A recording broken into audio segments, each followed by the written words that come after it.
all the way to 9 a.m. We have so much in store for you. We take a look at the news stories that we have right here.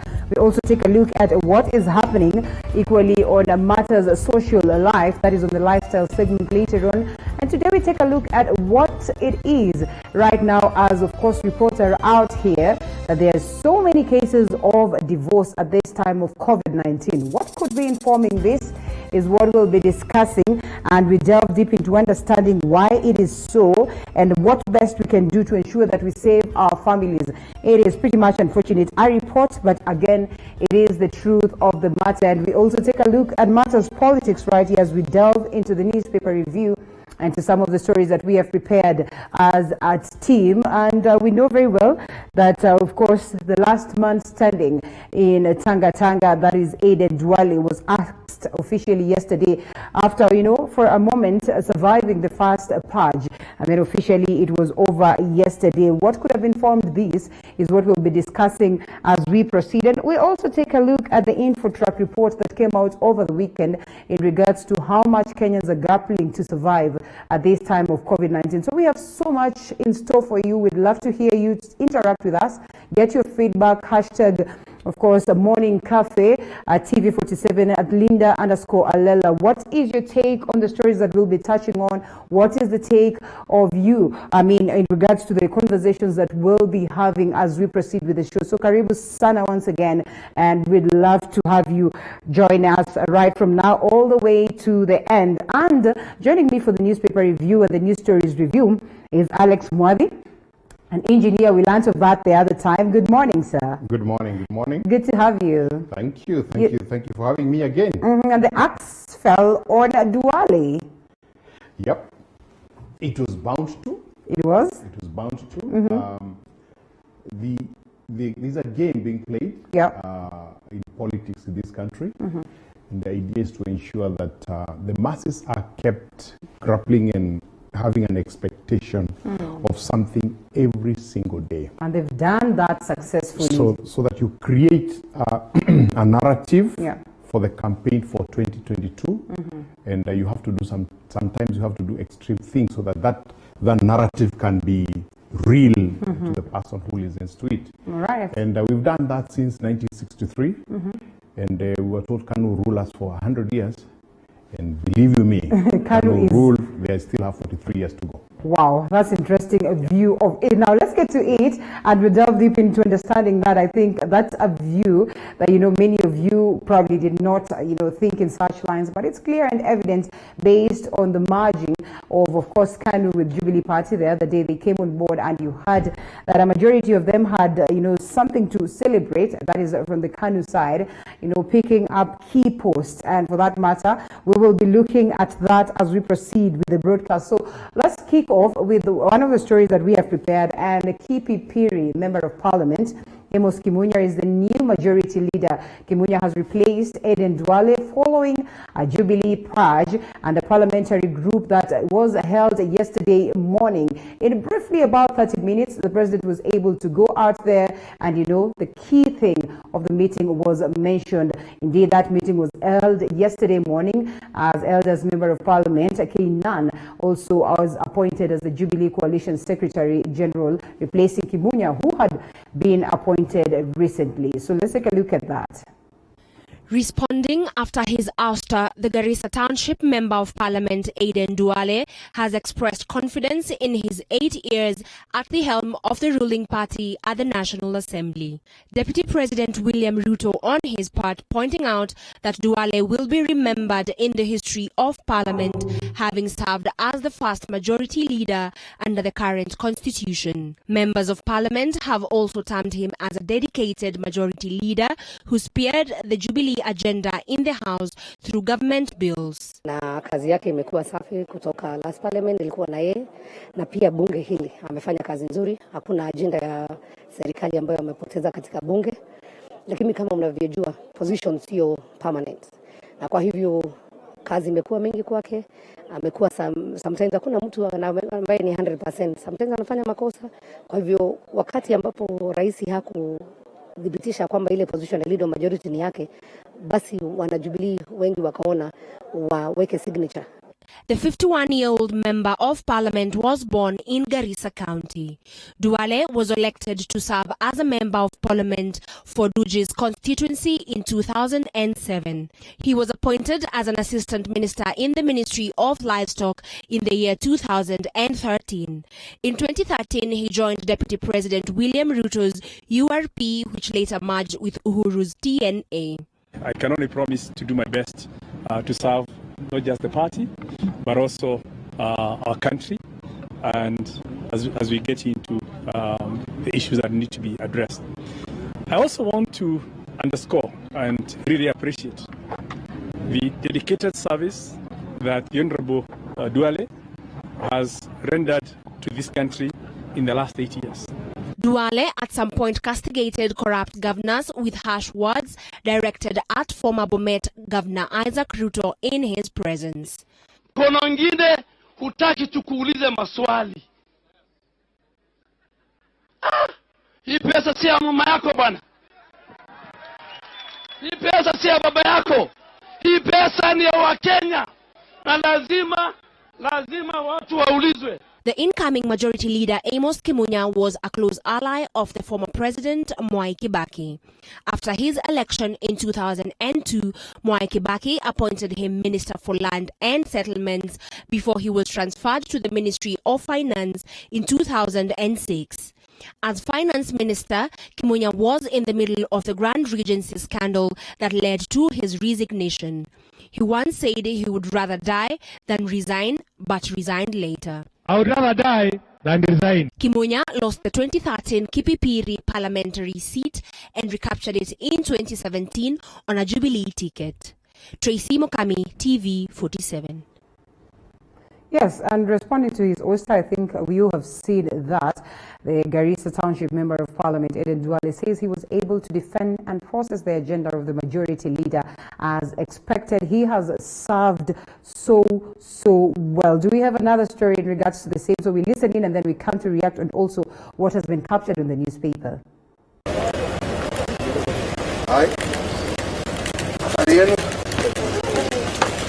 The Jubilee Party's purge was targeted at Garissa Township Member of Parliament Aden Duale as the majority leader Monday morning.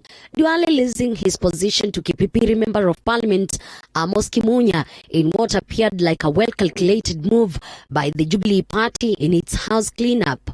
The meeting lasted for less than 30 minutes, and upon the arrival of party leader, the awaited meeting kicked off. The party Secretary General Raphael Tuju welcomed the president, who read out the House leadership changes, with members unanimously endorsing the changes. Elders Member of Parliament Aden Kainan has been nominated as the Jubilee Coalition's Parliamentary Group Secretary, which was previously held by Amos Kimunya for barely 2 weeks ago.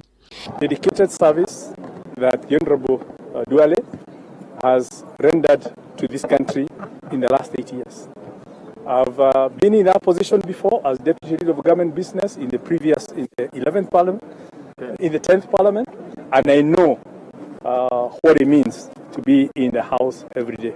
I've spent a lot of time with Honorable Duale in the leadership of the House, serving together in the House Business Committee, and I know his commitment. In attendance was Deputy Party Leader William Ruto, as well as a section of his allies.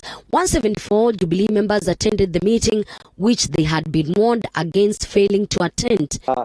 Wanachama wetu. Kwa hivyo yangu itakuwa kuhakikisha members wanasaidia chama, wanasaidia serikali yetu, na pia hawa pia wanapata huduma ya chama, na pia hawa pia wanaendelea kusaidia chama na serikali yetu na mheshimiwa rais. Kwa hivyo hiyo ndio kazi yangu, kuhakikisha wanachama wetu hasa members na chama na bunge ama bunge wanafanya kazi pamoja.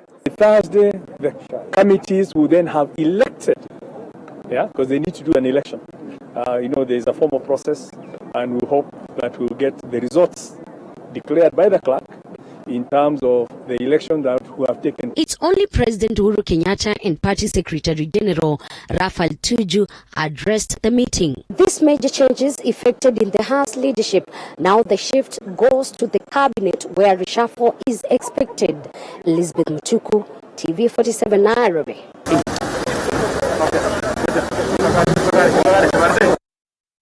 From grass to grace, and from grace to grass, as one would put it.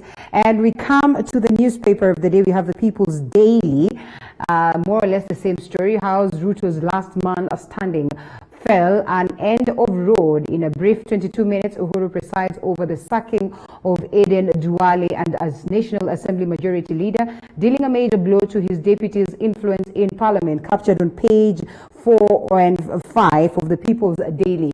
And coming to you, Alex, I think we have seen it, we've had it, and one would have thought that, Duale will successfully survive this based on, of course, the initial purge that was conducted, but looks like it is not the case. We all have this thinking, and is a folly, that democracy is a government of the people, by the people, for the people. Yeah. It might have been in the mind of the person who came up with the democracy, but human beings know how to twist systems. So democratic systems across the world are selective organization, and instead of having electorates, we have selectorates. All right. People are selected to take over positions, and the so-called electorates are made to believe that they're electing. They're electing. Oops. Whether it's in Kenya, in the UK, in the USA. You look at the USA, so Donald Trump and Hillary Clinton vie. The majority say that we want Hillary Clinton to be president. Yes. The electorate, the so-called collegiate, decides it is Donald Trump. Okay. So which means as you start the move, somebody has already decided who is going to be in what position. And that's why sometimes we keep thinking that we have a power to elect our leaders. We don't. We help the electorates to confirm the nominees. Okay. So people are nominated based on, or depending on which country you are in. In Kenya, selection of people is based on tribal basis. We have a kingpin, and then he selects his team. And we are pushed to elect, to so-called elect the kingpin. But the electorate has been blamed for a long time. I mean, we always say that the electorate should suffer the pain of what they elected, or the person they elected. For instance, the people of Kiambu, they were told, you know what, sit, relax, and suffer the pain of electing Waitito. The people of Nairobi have been told, sit, relax, and suffer the pain of electing Mike Sonko. And generally, as a country, you know, when we are going through tough times, you're told, sit, relax, you went there, you voted for this person, so you have no right to question this. I mean, then isn't it a little bit contradicting in this case? It is not contradictory. The selectorates are the ones who tell you that, so that you keep feeling that you have failed or you have done that, so that when they do the selection next time, you go again and do the same thing and walk in the same path that you walked before. And I kept saying that politics, I want to define this so that when we talk about Duale and the team, then we understand where this whole is coming from. Politics is about three things only: personality cult, propaganda, and mass seduction. So you create a cultic figure, Uhuru Muigai Kenyatta. You create propaganda around him that his good is the best, is whatever it is. And then you go out there and seduce the masses on the basis of what you've already decided that they should know and they should believe in. You've already decided. So in 2012, these two people come out of ICC, and we use that as a vehicle to get to power because they are victims of the system. Okay?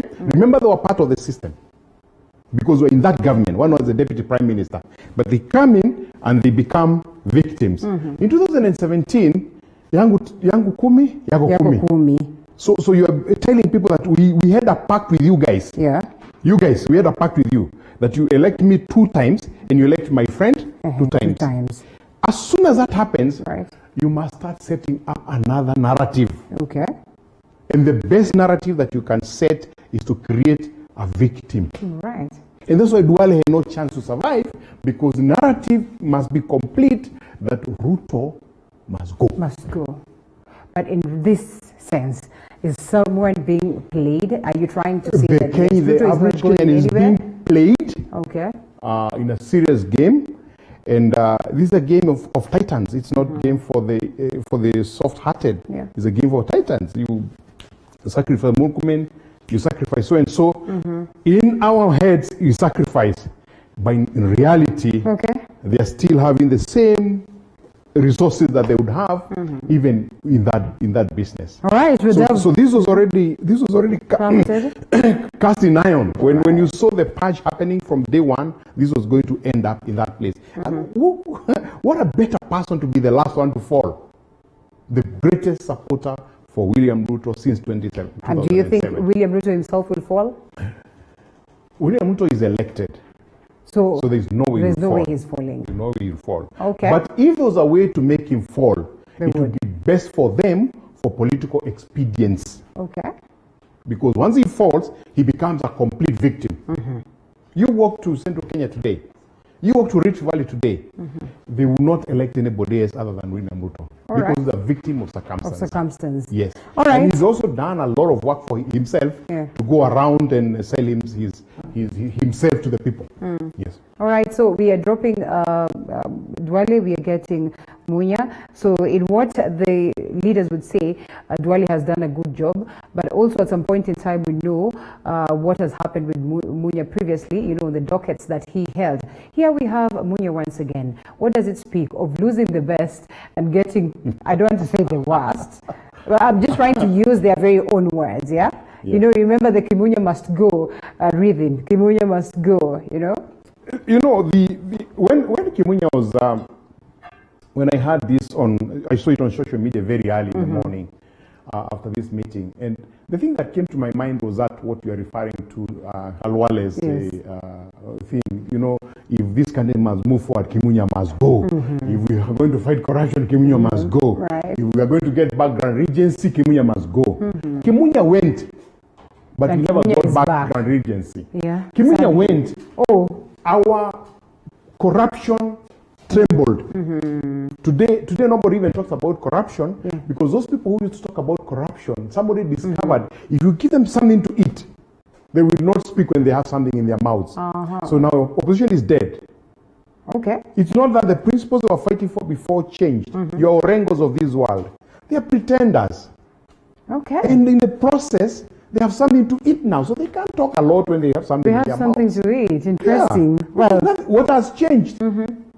Corruption is going on. It's still ongoing. You're still struggling with everything.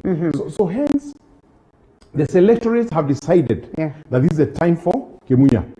And Kimunya must come back, and Kimunya must do the job that he has to do. All right. You remember we have a BBI that is coming up. It's going to create seats so that the people who are very young to go home will have an opportunity to have leadership in government. Okay. And that's the idea. That is the saddest bit of everything. I would have wanted to speak on the social distancing aspect and no meetings should be held, but then this was held. No, it must. We must speak about that. We must speak about it. Okay, let's talk about that. I believe you're talking to our people, the Kenyans. Yes. The people who think that they elect government. And it's a very sad thing, very cold day for Kenya, that Mutahi Kagwe, the CS for Ministry of Health, keep spitting on us, talking loudly and very rudely about us not obeying the rules that he has set aside. I would like to advise him, Mr. Mutahi Kagwe, stop the nonsense. Stop those nonsensical conferences you are having, and stop talking to us as your children. We are not. We are not babies. Your leadership does not obey your instructions. We saw members of parliament meet and pretend to distance themselves when they were seated. They came out and congregated in less than a meter distance from each other. In that picture, Mutahi Kagwe, if you saw it, there are fellas who had removed their face masks, including the head of state. Come on, talk to your people. Including Kimunya himself was waving at Stop people shouting at right us. We don't need that, man. Okay. We saw you go to Udhaya. What are you talking about? Locking down Nairobi? And then, is there something that you guys know about corona that we don't know? Okay. We are suspecting it's not there. Just confirm it. All right. Well, that's an interesting view right there. And because it's a newspaper review segment, we cannot delve much into it. And you spoke about corruption. And this is one story that we also prepared in regards to corruption has also been captured on the first page or the front page of the People's Daily. We'll be looking at that. And now, Sirisa Member of Parliament, John Waluke, will spend 3 days in police custody waiting for, of course, a ruling in a case where he and his co-accused were found guilty guilty of obtaining 297 million fraudulently in a case involving his company and the National Cereals and Produce Board. Mwangi Maina has the details of that story.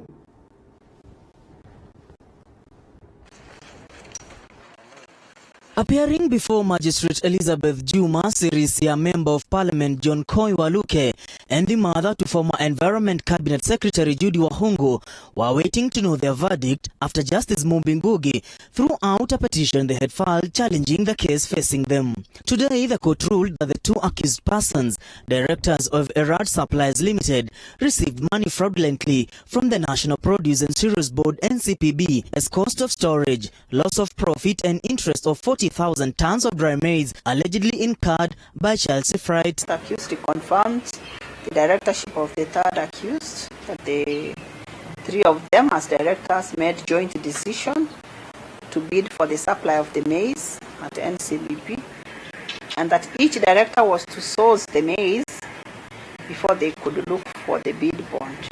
John Waluke, Grace Wahungu, and the late Jacob Juma were co-directors of the company that received this payment, with Jacob Juma receiving 113 million Kenya shillings of the total amount. However, the MP was acquitted for two accounts, including altering a false invoice demanding the payment of 114 million Kenya shillings. Two directors denied ever having dealt with the third accused and denied Exhibit 43.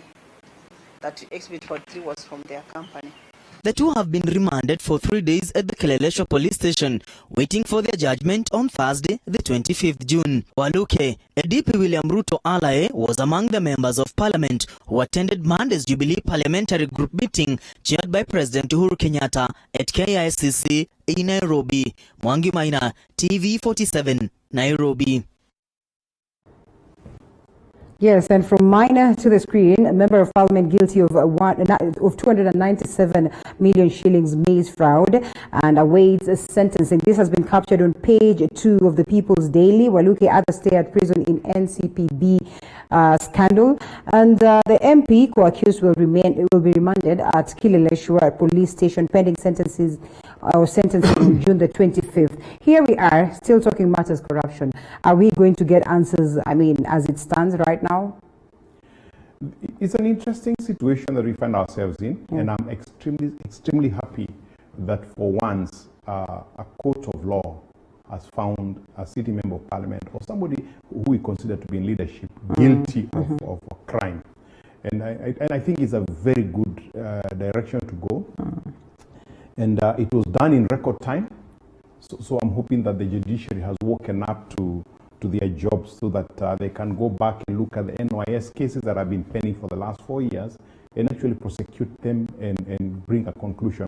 So it's a very good thing to happen, and I'm praying that this becomes a beginning. But as usual, I'm a Kenyan, and we know Kenya is our business, and our business is to ensure that we only find guilty those people who don't agree with us. And that's why I'm thinking that the MP must have stepped the wrong foot in the political setup so that he can be able to be done away with. Of course, he will do an appeal, and I can tell you, like the sun rises from the east and sets on the west, the appeal, he will win the appeal and will be acquitted.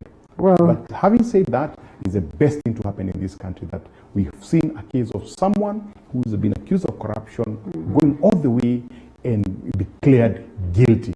For me, that's a fantastic thing to happen to this country. May God help us so that we can review the cases of NYS. You remember there are two major ones. One was where some family in Naivasha said that the first tranche of 53 million shillings that they got, they never applied for anything, they never issued any invoices, they got the money, nobody came to collect it. They spend it, and then they started doing business with government and supplied quite a good amount of air and were paid for it. We have Kafura, the friend to governor of Kirinyaga, embattled governor of Kirinyaga, and this girl was saying that she would go to the bank and withdraw money and put them in sacks and carry them home, hundreds of millions of shillings. And she's still a free woman. She's still enjoying that loot. And when you look at that in relation to this, you're saying this Kenya has those who own it, kuna wananchi na wenye inchi. Wenye inchi can do whatever they want. Wananchi like your Waluke's, they run into trouble. I think that the most important thing is for us to learn which lane to use. But Linda, fantastic thing to happen in this country, that somebody can actually be jailed for corruption. For me, that's the best game. Indeed, that is a step towards the right direction. And speaking of Madam Aden Duale, that is the governor for Kirinyaga, the select committee probing her case, that is Aden Duale, will start its hearing, that should be today, and the submissions from both the governor and the Kirinyaga County Assembly will run through to Wednesday before the committee tables its report in the House. Meanwhile, demonstrations continued in Kutus town in Kirinyaga, as Wige William now reports. Tension was high in Kutus, Kirinyaga County after a group of demonstrators burned tires along the roads. This comes a day after leaflets were dropped at Ngurubani, Makutano, Kagio, Kirogoya, Kagumo, Kibingoti, Kibiringwi, and other villages in Mwea. Tension was also high in Kutus town with a planned demo that never took place. Mimi siungi sana hiyo maandamano na labda tu ni makaratasi niliona jana. Ndio niliona jana ikisema leo kuna maandamano, lakini hatuoni tu kama kuna maandamano leo. Residents of Kirinyaga County have called on police to investigate how the leaflets were circulated on Saturday night by unknown people. They are also calling for patience as they await the Senate's verdict on Waiguru's case. Si niliona jana ilitupwa, lakini sasa huwezi jua nani, sababu ilitupwa asubuhi. Sasa hujui nani alitupa. Sasa watu walianza kuokota, inaandikwa na Kikuyu, wengine wajui Kikuyu. Sasa unaona lazima sasa tujui nani alitupa makaratasi. Siwezi sema ni nani na siwezi jua ni nani, sababu ilitupwa asubuhi. The latest happenings come again as the backdrop of an impeachment motion filed by Kirinyaga County MCAs. Waiguru has already filed her response to the Senate after being accused of abuse of office and illegal awarding of tender, among other allegations. Ile Senate iweze kutuangalia na iangalie Wanjiko vile analia, kwa sababu kuna shida ile hapo. Wazi kulia bure, lazima kuna sababu ile inafanya Wanjiko alia. Sisi maoni yetu ni tunaomba tu kwa mapenzi yake Senate iangalie vizuri, isipendelee. 23 out of 33 Kirinyaga members of County Assembly supported the motion to remove Governor Aden Duale from office on the grounds of gross misconduct. Mwige William, TV 47.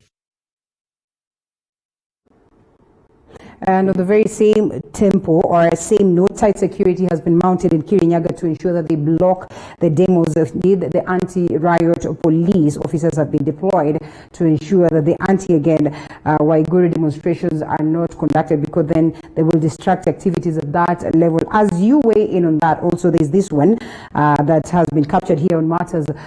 Still again, impeachment processes. Ngilu reaches out to religious heads in impeaching a push. Kitui governor is in last-ditch efforts to save her seat as MCAs dig in with an impeachment motion. And to you, Alex. When we impeached Waititu, the governor of Kiambu, and we did an illegality in doing that, we set up a precedent in this country where everybody thinks that they can actually be able to succeed in impeaching their leaders. And that's why you find out there's a whole cacophony of noise across the country, because a lot of people have been complaining slowly about their governors not being able to running roughshod on them and not doing what they're supposed to do. And of course, there's too much corruption in the county government. There's no hiding that. It's a fact of life. And that's why you have people like now Ngilu fighting for their life. But you set up precedents of how you are going to handle things. And Senate set it by impeaching Waititu in record time by having the whole house together. Now they decide, because of whatever reason they want to use a committee. You can't step back. You must use the same process. We've seen people come in defense of Waiguru, including senior leaders of ODM like Junet Mohammed, coming in her support and saying all sorts of manner of things to kind of say how good she is, that she shouldn't be impeached. And that sets a very bad precedent in the minds of people, because if you people that in National Assembly are the ones who are talking about defending her, how can we trust you? My advice to the MCAs of Kirinyaga would be that please don't legitimize this nonsensical process. Don't attend that hearing. But don't you think she literally deserves, the constitutional way of ensuring that if at all indeed she should be ousted, it should be genuine, a process? It should be genuine, yeah. But when you set a precedence by having the whole house voting for Itito, have the whole house discussing her. Okay. It's as simple as that. Because it was quite short, it was very clear, it was whatever. In fact, there were many major issues that were raised in terms of even the quorum at the Kiambu county government's MCA's meeting. Yeah.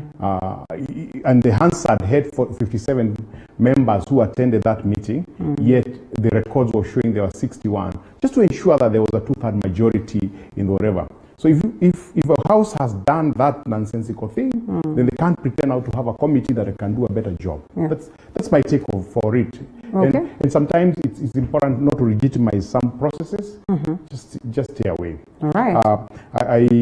It's a very sad thing that the next item that is on the table is impeachment of Ngilu.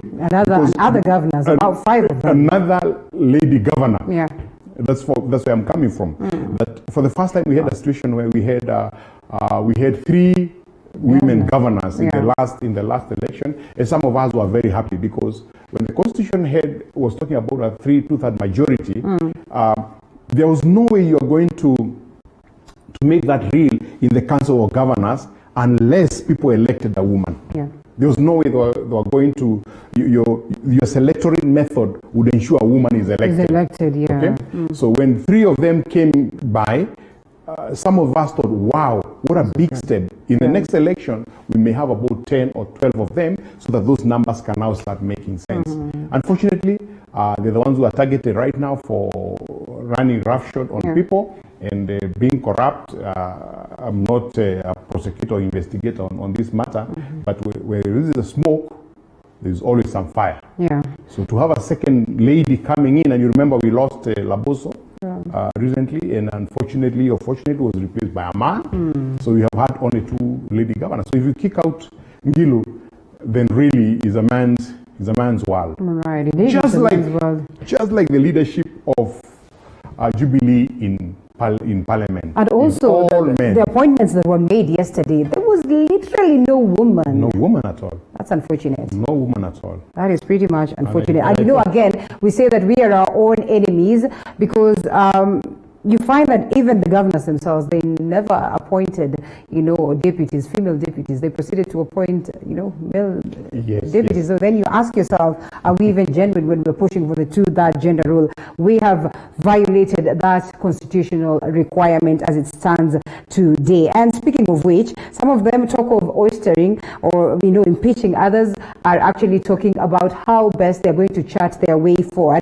And now Oparanya says that his bid after his second term as governor is for presidency. Oparanya. Yes. The Luya nation is just something else. But yes, isn't he capable? Why the laughter? When I saw that, what came to my mind is that all things are possible. Oh, yeah? And God makes the impossible, I am possible. Yeah. Because in 1986, a rookie senator in the U.S. Said that we can. Oh, yeah. He said we can. And he had a dream. And that dream was attached to the dream that Martin Luther King had in 1964. Then King Obama. That I see in the future. The children of slaves and their masters playing together. And he held on to that dream. And in 2 years, he ran a campaign that actually put him at the top. Yeah. The electorate in the U.S. recognized him and they were able to put him in the right place so that the electorate could endorse it. Okay. I'm struggling to see whether in this country the electorate, number one, would be interested in Oparanya. All right. And number two, whether the electorate would approve have a machinery to be able for the electorate to endorse him. Remember that process. The electorate selects you. Yes. And the electorate endorses you. Oh, interesting. Yeah. So he has those 2 steps, and I'm not sure he has it in him to be able to do that because the politics in Kenya are very manipulative. But we wish him well. We do. We do. A fresh breath of air to get somebody from out there taking over. All right, we wish him nothing but the best, like you rightfully put it. Let's pick another story. And the body of the late Brian Kimani Njoroge has finally been laid to rest at his home in Kiambu County. The late Brian died on the 29th of February this year, but his body was held at the Gaishu's Children's Hospital due to a hospital bill of 12 million shillings. Eli Logova reports. It's been a long, painful and draining journey for the family of the late Brian Kimani, which against all odds has temporarily come to an end. The late Brian died while receiving treatment at the Gertrude's Children's Hospital in Muthaiga following a long battle with leukemia. The family had lost hope of ever burying the body of their son due to a huge hospital bill accrued during the process of their son's treatment. As a result, they had held a mock burial early in March without the body. So ikafika mahali sasa hata watu wakachoka, so mimi nilikuwa naenda hizo meeting peke yangu. Na nikaenda kama safari mbili na hata mimi sasa ikanilemea. Na mimi sasa nikawaambia nimeshindwa kabisa. So hata wasinite tena juu sasa mimi nimeshindwa. So tarehe 2 ndio waliandika barua. Wakaniambia wamenipea 14 days. Niende mwili ya Brian. By the end of that 14 days tukaenda na tukapata wametayarisha kila kitu na wakatupea mwili tukatransfer Chiromo. The family still has to pay 12 million shillings to get through Children's Hospital. Millions the family says they cannot afford and are now appealing to the management of the hospital to waive the bill. So deni yote ilikuwa 18.5. Alafu saa senye tulifanya harambee kuchangiza na media na discount yao yote sasa bill ilibaki 11.9. So alafu uongeza ya mortuary ambaye ni 125.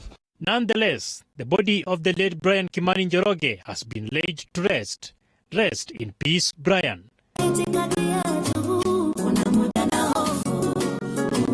Eli Logova, TV47, Nairobi. And as Eli would say, and we'd all say, rest in peace, Brian. I don't think we need to weigh in into that. We've been following up on the events, a sad story for that matter. But moving forward, at least for once, he gets that decent send-off. And to some bit of COVID-19, and volunteers enlisted in a COVID-19 fight and approach ensures that correct message against pandemic reaches the grassroots. We also have the numbers and what the reports were as of yesterday. Let's pick this story as we come react on that, and then we wind up on the newspaper review and news review. The government on Monday announced its plans to increase COVID-19 awareness at the grassroots level as a way to instill behavior change among Kenyans. According to the Health CAS, Dr. Mercy Mwangangi, lack of enough information about the deadly virus is the number one contributing factor in the surge of infections in the country. Our new approach will involve close working with community-based groups, which include the non-governmental organizations, civil society organizations, and other stakeholders, with the aim of utilizing these groups in educating our people in the containment of the spread of the virus. Dr. Mwangangi further says the recently launched home-based quarantine protocol is already resulting in success stories in a few cases. However, the government intends to create more awareness on the same to avoid failure as its rollout picks momentum. Had some discharges. I'm made aware of some success stories where some families have actually been able to go through that approach and now, are doing well and are testing negative. And we even have success stories where the community has come in to support different families who are undergoing home-based quarantine in their homes. Well, I wanted to translate the home-based care guidelines into Kiswahili and have an abridged version of the home-based care guidelines in a local dialect. And this is one of the things that we are going to discuss with the governors this week. The government continues to appeal to truck drivers and truck owners to strictly adhere to COVID-19 containment measures in order to ease the congestions at border points. We would like to appeal to all Kenyans to embrace the containment measures because these are crucial in terms of curtailing community spread and suppressing the pandemic. The number of cases in the country has risen to 4,897 after 59 more people tested positive for the virus in the last 24 hours.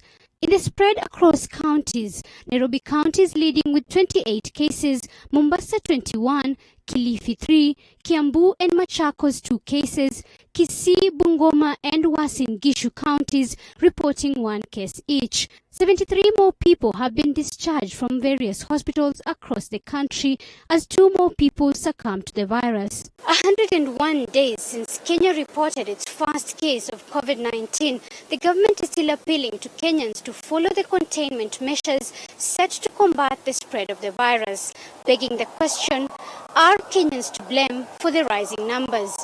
For TV47, I'm Zainab Mohammed.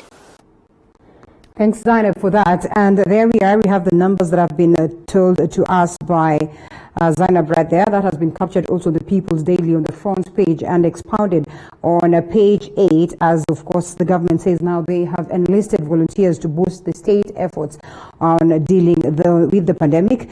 And according to the numbers, about 59,000 community health workers have been deployed to different places across the country to reach out. About 12 million houses as they help the government towards ensuring that we are able to deal with this. So with the COVID fight, do you suppose that yes, we are on track based on what we're doing, though we have condemned the leadership for failing to adhere to what is expected of them as it stands?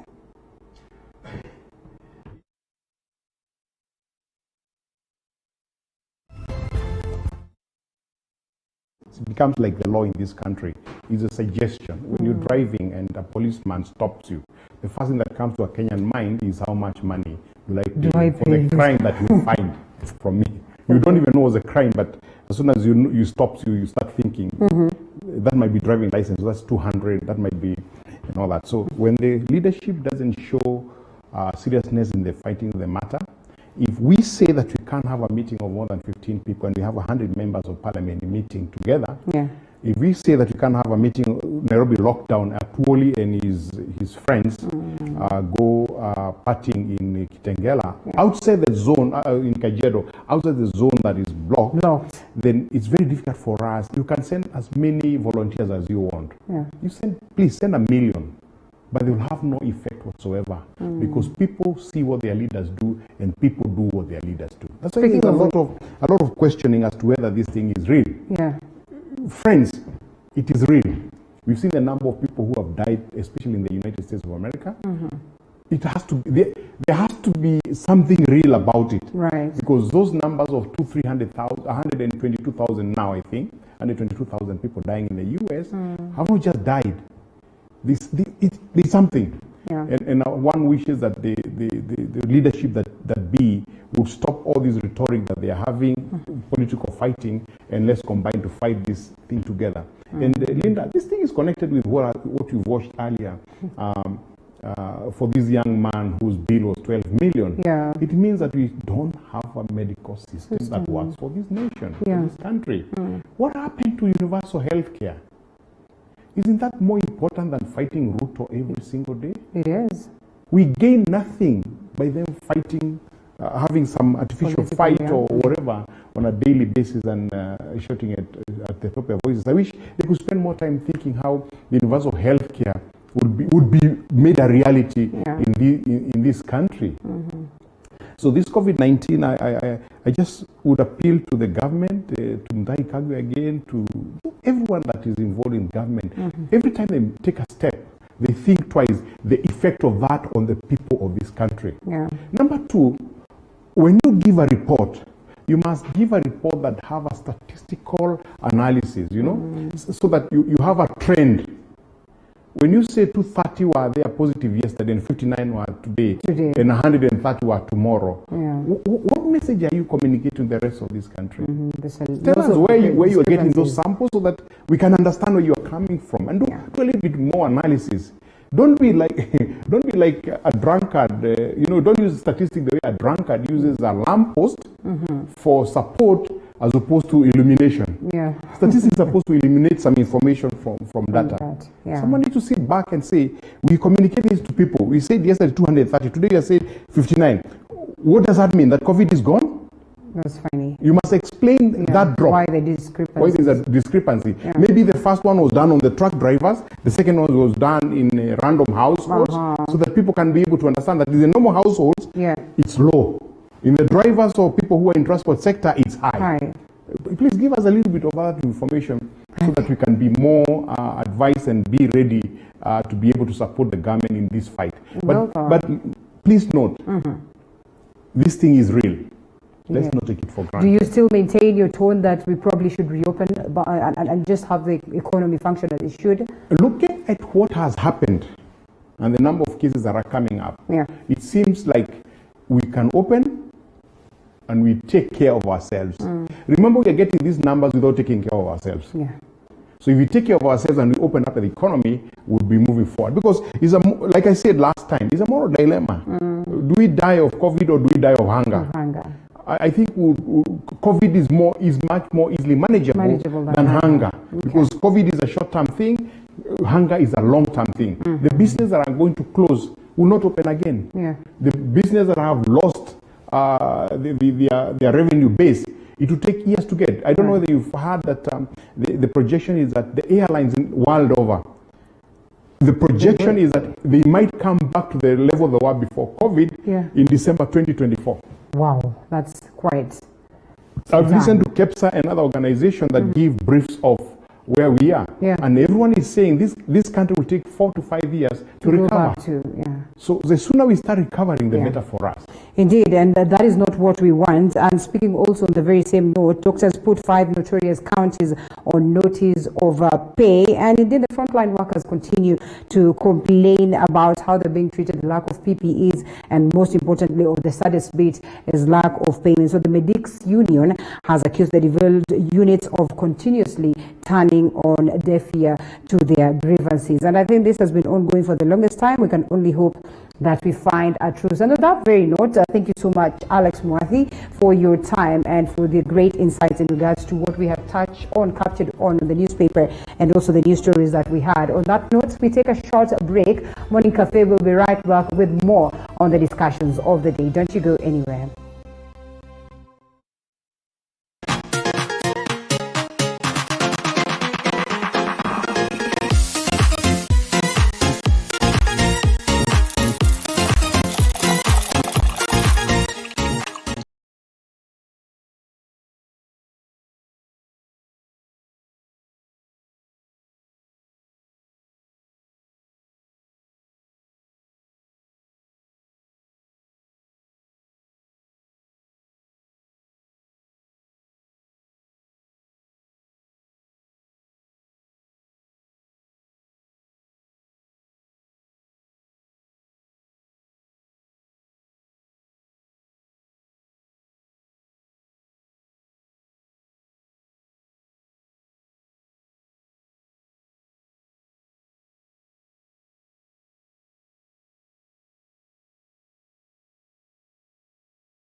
to the discussion. Remember, most of the Tuesdays we touch on matters economy, and we cannot go without touching that survey that was conducted by InfoTrack, released over the weekend in regards to how COVID-19 has taken a toll on us. The numbers are devastating. It is unfortunate to look at how Kenyans are grappling and trying to struggle, their way as they, stay afloat during this COVID-19 pandemic period. And joining me on set is Nerima Wako, who's more of an economist. She is going to equally take us through her thoughts in regards to the same. We all know that this is not just in the country, but cuts across the global fraternity. But all the same is something that we need to capture and discuss and chart the way forward and see whether indeed, on that very note that we left it with Alex, whether we should proceed and reopen and just try and strike that balance. Good morning, Nerima. Morning. And here we are, and I am sure you saw that survey by InfoTrack. Good to have you this morning. What do you make of the survey, as we, of course, will be projecting the numbers briefly? I would say I work with youth. I work with an organization called Siasa Place, and the survey was quite worrying, specifically because as high as 87% of people were saying that they actually don't have access to food on their tables, and that's concerning. And considering that right now our leadership is more concerned about the political banter that we're seeing within Jubilee Party. All right, here we are. I think we need to listen into this package first, and then we come back to react some more, even as we'll also take a look at Nerima's view. She's a youth. She's been very vocal on the issues that are happening in the country, and we need to know whether it is healthy for us to be playing the political games that we are playing right now. Like she has said, you clearly see that the electorate, or you clearly see that the politicians are not interested in what is happening right here. So let's listen into this clip that was compiled by our very own, and we'll be coming back to react. As COVID-19 continues to bite, most Kenyans are unable to make ends meet.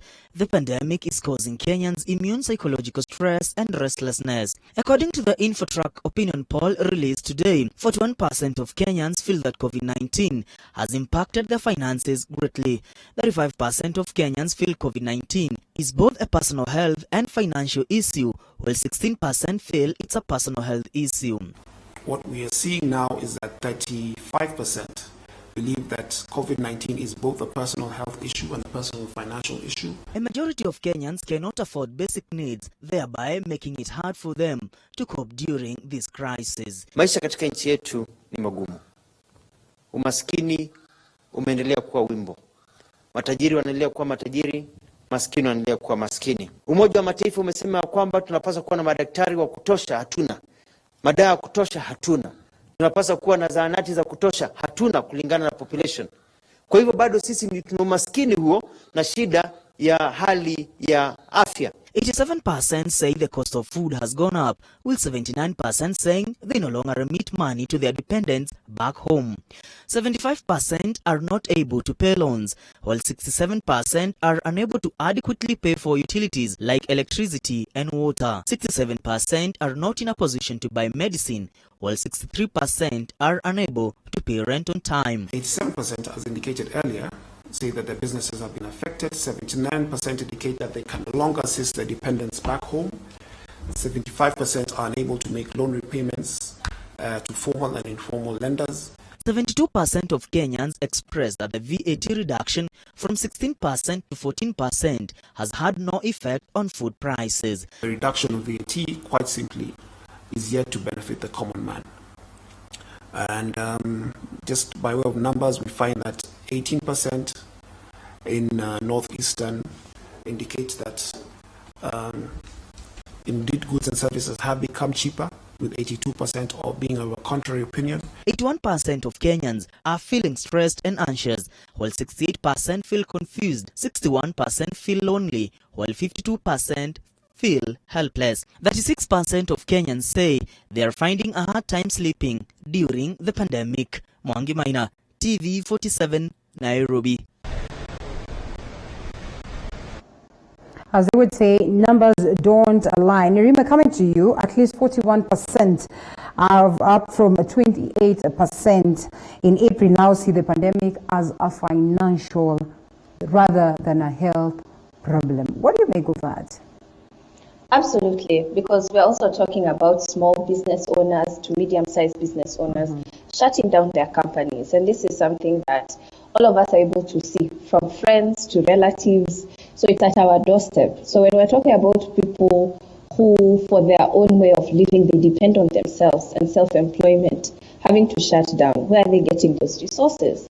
So even when we see people are being laid off, we're seeing salaries are being slashed in half. It's no surprise to me that people feel that the effect of the reduction of VAT taxes, they are not feeling the impact because your monies are actually a lot less. But what's even more worrying is the fact that rent still exists, utilities, power still exists, water bills still exist, but then you don't have the resources to pay for these bills. And when majority of the population is youth, when we're talking about 75% are young people, then that means that they need, one, the food to eat for the energy to sustain themselves. Number two, they need the work to be able to sustain themselves.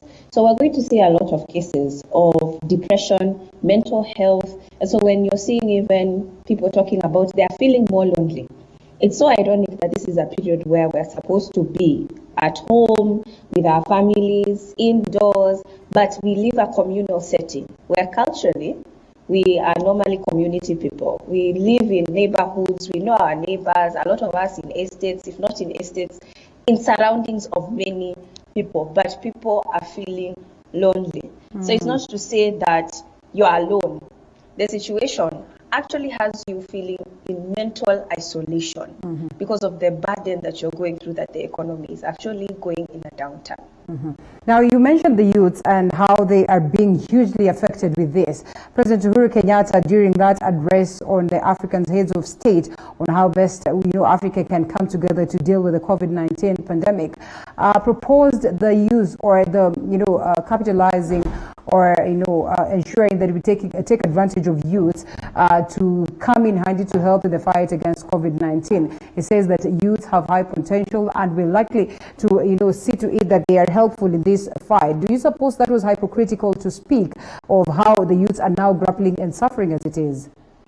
I believe that it was, because our president has been the global youth ambassador for the last almost 2 years now. And when we talk about the impact that young people have made during this period, we cannot deny that we've seen a lot of young people coming up with innovative ways of creating masks, sanitizers, ways to wash your hands, including that 9-year-old who received a presidential award.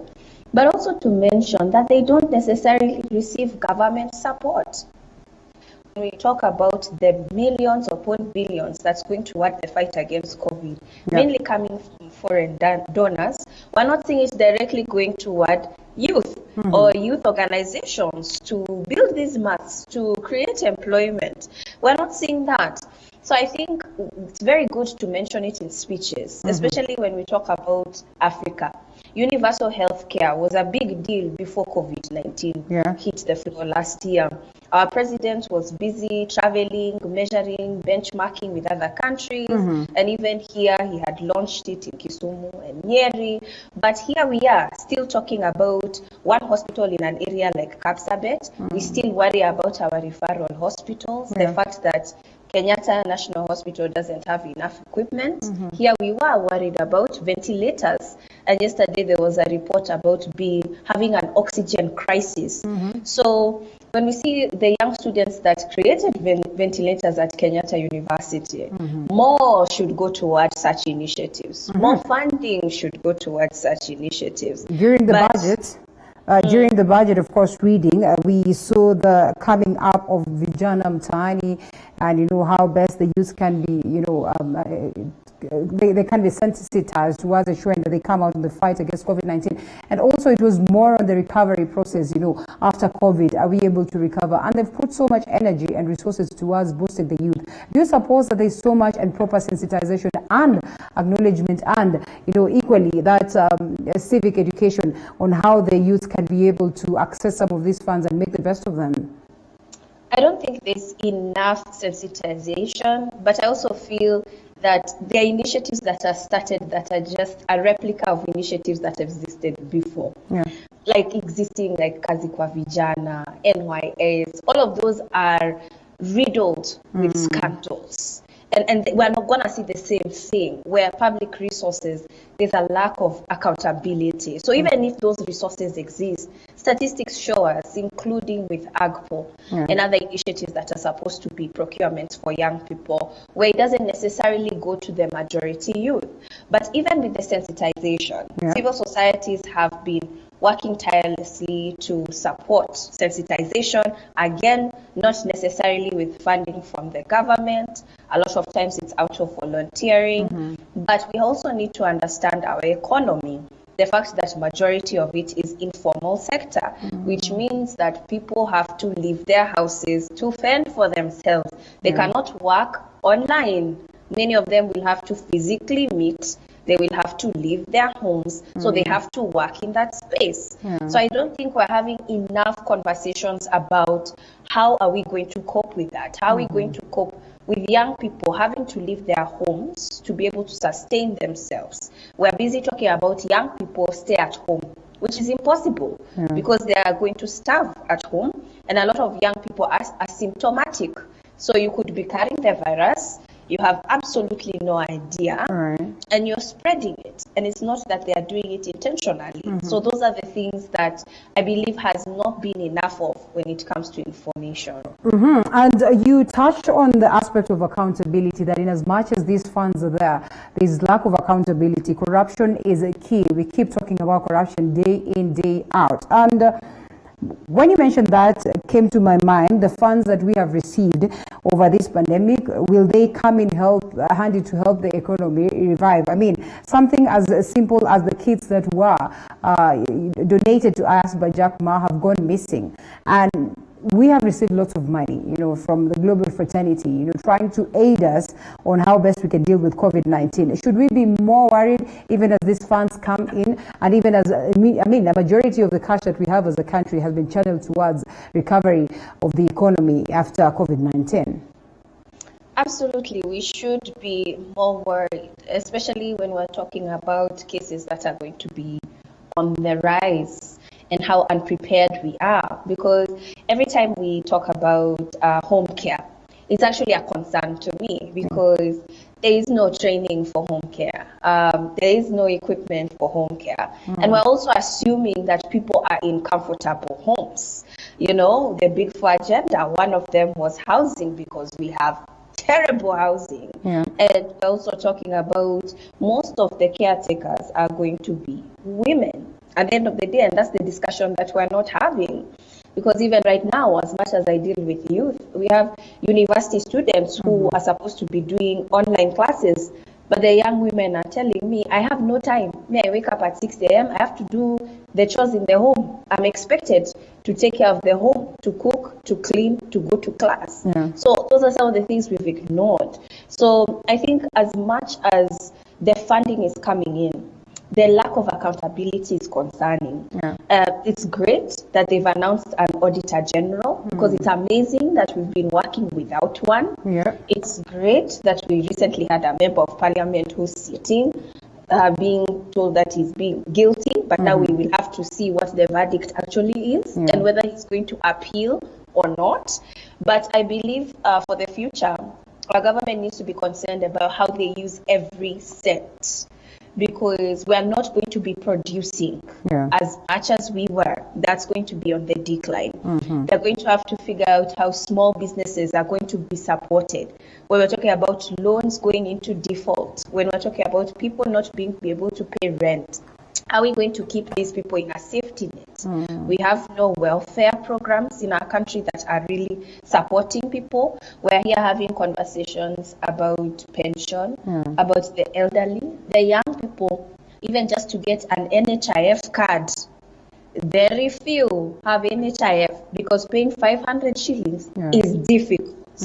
So when we're talking about those issues, then we will need to have a sit down with experts, technocrats, politicians, and also look into taking accountability measures ever more seriously, because a lot more will be wanted from our leadership. And if they expect that in the next year too, they'll be busy campaigning, they cannot be expecting the same crowd. That crowd will be hungry. Yeah. That crowd will be angry. Mm-hmm. And it will be very difficult to speak to people when they have those two sets. It will be very difficult. Difficult. Now that you mentioned the aspect of the Auditor General, I think it's also important that we touch on these current affairs. Ms. Nancy Gedungu was appointed as the next Auditor General, of course, upon approval by the House. If approved, do you suppose then she's going to bring change? We all are alive to the difficulties that Auditor General Edward Ouko felt or, sort of had at this particular time when he tried his level best to fight graft. Numerous times, the politicians themselves have fought him so hard. Do you suppose in her capacity, Nancy is capable to bring change, to sanitize this entity and to help us actually actively deal with the aspect of corruption and accountability, lack of accountability in the country? I had the privilege of meeting Edward Ouko before he retired, and we had a conversation, especially about young people. I believe that he worked hard, and I believe that he was diligent with his work, considering his experience, especially in the international community. But there's one thing that stood out from our conversation. He was more concerned about young people picking up this information and using it as social accountability. That's where I believe we lack, because a lot of times we talk about how the Constitution has brought about development, how the Constitution has given so much direct power to the people. But young people don't understand that. So there he was talking about these budgets and inconsistencies and reports in county government.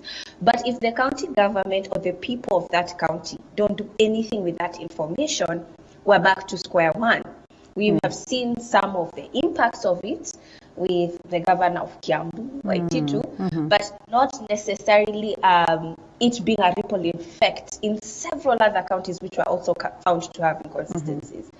But I found it very interesting. When Nancy was appointed, I saw on a social media tweet where somebody had posted, maybe this time she will be able to work because her tribe will not make it more difficult for her, which is unfortunate that we have to look at a person's tribe before ability, because also for Ouko, it was because he was a Luo, then he must be doing this to be an obstacle and a stumbling block, specifically before the handshake. So it was making his work even more difficult, navigating through the political banter and clout that was occurring at the time. So it's to say that this is the environment that she will have to immerse herself in if she is confirmed. And this is something that, sorry? Nerima, yes, I want to disrupt your line of thought briefly, but then again, still on the same note, now that you spoke about tribe, and we look at the appointments that have been made, lately, and the numerous appointments that are there. In as much as we would not want to glorify this talk of tribalism in the country, when you look at the appointments and when you look at the names and the tribes, don't you think it is cause for worry? I don't know whether you've seen this list that is circulating on social media in regards to the appointments that have been made and the people who are at the helm, the likes of the chiefs of defense, head of public service, state house controller, CBK governor. The list has been going and it's been making rounds on social media, and it is unfortunate to note, but it's actually the reality on ground. I don't know whether you've had a chance to see this list now that you mentioned something to do with tribe. I have seen this list. What does it make you feel as a Kenyan? Upset because I believe there should be more intentionality when it comes to appointments. Intentionality because there was a program that existed, Face of Kenya, and Moi started it, and Moi was intentional about even state departments or committees having several individuals coming from different communities. Where that stopped or where that seems to be on the decline is unfortunate. I'm not sure when it happened, but it's also concerning because it appears that for you to be awarded or rewarded, you have to be inclined to a particular community. And we cannot continue to live like that because there's a generation of individuals who believe that they are Kenyan first, including myself. And what about for those of us who have grown up with parents who are intermarried, and some of us have intermarried? So it becomes extremely dicey as a country, because here we are also in a period talking about Black Lives Matter. We're talking about unifying Africa. Our president was mentioning that as soon as Kenya received the seat for the Security Council, and how we're going to represent Africa. But at home, we are very, very, very cruel to our own brothers and sisters. Yes, to our tribes and ethnicity. I mean, we have gone lower, but what I've seen with devolution is that even in the counties, we're now going to clan.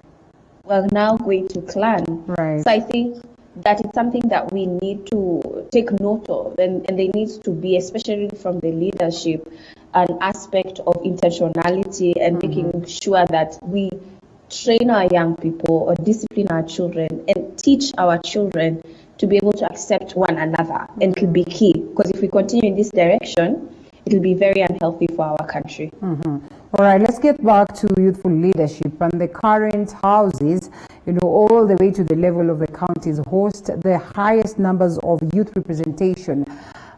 Do you confidently think that the youth leadership has done so much towards addressing the issues of the youth? Because they've been here, and at least the numbers are better off in comparison to what has been in the past. We all know that we hold the highest number of registered voters in the country. So in such an occurrence, the representation that we're getting today, is it fulfilling? I'd have to say no, but not a very harsh no, because also the systemic structures that have been put in place makes it very difficult for youth to. Are you trying to say that they can't beat the oldies and now they've decided to join them? Yes, if we're talking about right now a party that has completely decided to change its leadership because of association, how are you as a youth leader, even if you're voted in as an MP, you still belong to a particular party, which our parties are owned by individuals. And these individuals have the resources, they have the wealth, they have the influence, they have the power. And you're telling one young person to do that. I mean, it's unrealistic, but also I need to talk about a bit of history of how this is happening, because in 2016, when the president assented the Duale Act, the Universities Amendment Act, you might think that, what does that have to do with me? But the fact that universities cannot vote for their representatives directly, they have to vote for class reps and then a council. That means that their actual leadership is selected by a committee. And a lot of times that has administrative influence. And so now when we move into the National Youth Council, which is the State Department body of the entire country of youth who are not necessarily in school or informal, and it's the same thing where we're having the leadership, an appointee of the president or a cabinet secretary, then we're moving toward that as a nation, where we're now debating perhaps whether we will have a select committee of elected leaders who will appoint the prime minister. So I think also removing that aspect of you feeling like this is the person I voted for, I need to hold them accountable. If they don't do the things they promised, I can follow up with them. As soon as you lose that link with people, then you cannot mobilize them. People don't know who you are. They don't know how you got there. So you're finding it more and more difficult for these student leaders to mobilize their own universities.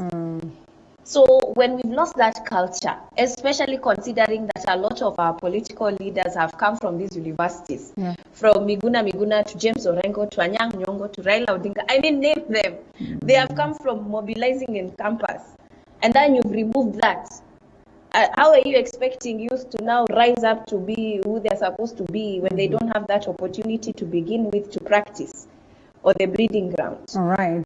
Speaking of which, then I will ask, we might say let bygones be bygones, but we have to pick lessons from the bygones. And now moving forward, post, COVID-19, this time of COVID-19, and, just looking at the future moving forward, how best can the youths fight for their space? Are we actively being involved on matters governance, on matters leadership, to a point whereby we'll be able to reclaim, or better say, claim that space? We will have to. I believe that as much as we talk about state capture, deep state capture, whatever you want to call it, I still believe there's an inkling of hope, because as much as some positions are questionable, the MCA, which is the lowest of levels, is the one that represents the community, the face of the community. The one that youth interact with the most is the MCA a lot of times. And that turnover is very high. So it means they are being watched. If people don't feel that their MCA is working well, they remove you and they'll add somebody else. And I believe the more difficult things will get, the more people will be looking toward a performer. They don't want people who are just there for decoration. They want people who say, this is what they provided, this is what they brought. And that's how we were able to see MPs like David Ochieng winning his by-election in a community or in an area that was considered very ODM and very Raila, and coming in with his own party because people believed in his actions. So I do think that at the end of the day, there's a little bit of hope. And it's also to encourage young people to participate, because there's also been a lack of participation. And in our country, there's been a lot of opportunities for public participation. And a lot of them have been intentionally created to sideline young people. But as long as they are educated on how to participate, because it's not necessarily easy, and finding new mechanisms of organizing. Not all of you have to be present, but you can have one representative to be present to share the information that was given during that meeting. I think that youth just need to be better organized. So I have hope, because there are organizations such as mine and others that we work with. There are coalitions that are forming, that where we realize if we don't do something about it, we're the ones who will be stuck in this country for the next 50 plus years. And the ones who will be now raising our children in this society. And do we really want that kind of Kenya for our children? And that's how we need to start thinking about Kenya. All right, that's an interesting view right there. Now, coming back to the numbers that we have seen there projected by InfoTrack, it is quite unfortunate, but it's a reality that is here with us. One would want to question, on a youthful eye, a youthful perspective, what are some of the proposals that we can project that the government can pick up and probably would help us moving forward, first of all, stay afloat and even recover moving forward? I believe that we are going to go back to supporting family members. I mean, there's going to be a heavier load on people who are still earning during this period, because of just access to basic needs is a difficulty. I've already had friends who've talked about friends moving into each other's homes just to be able to support each other. And as far as the future goes, when we talk about innovative ways to be able to survive, people are going to go into more side hustles, whether they're going to be able to make it or not. Living off of one salary is not going to be a reality for many.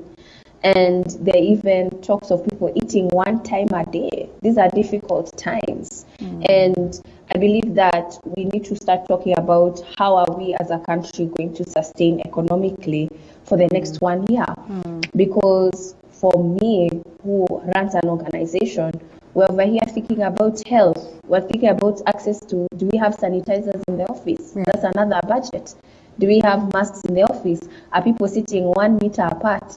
So some offices, we don't even have enough space to sit 1 meter apart.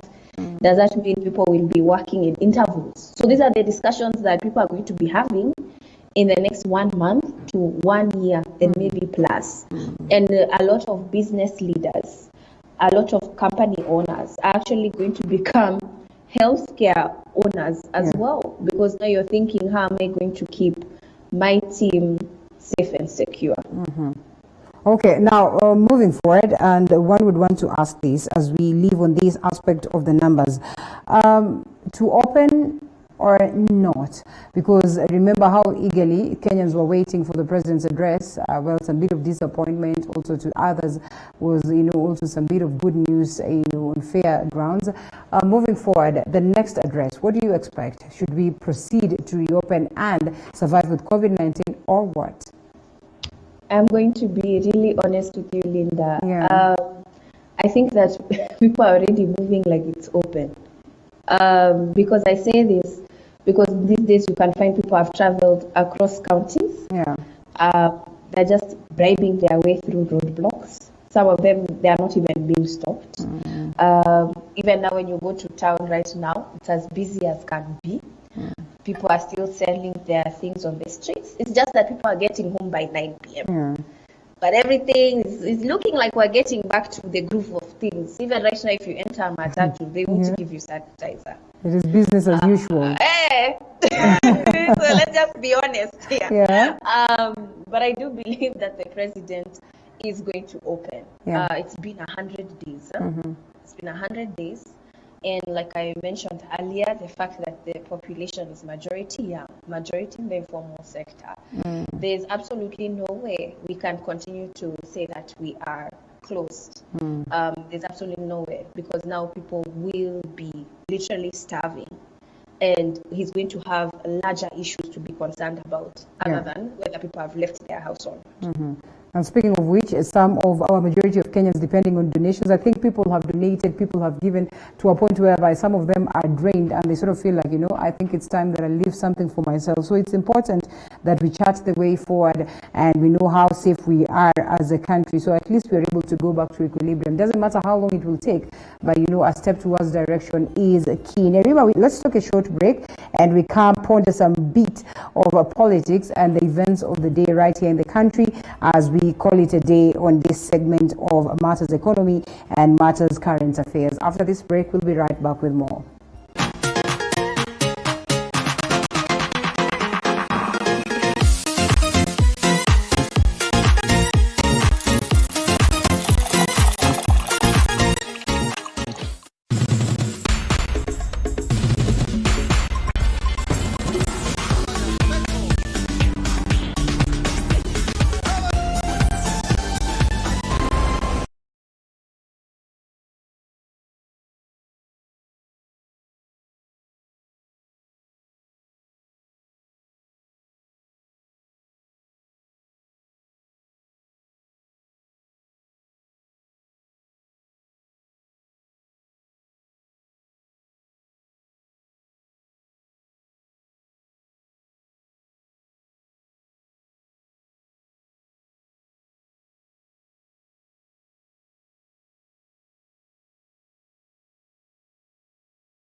for the future generation, that is?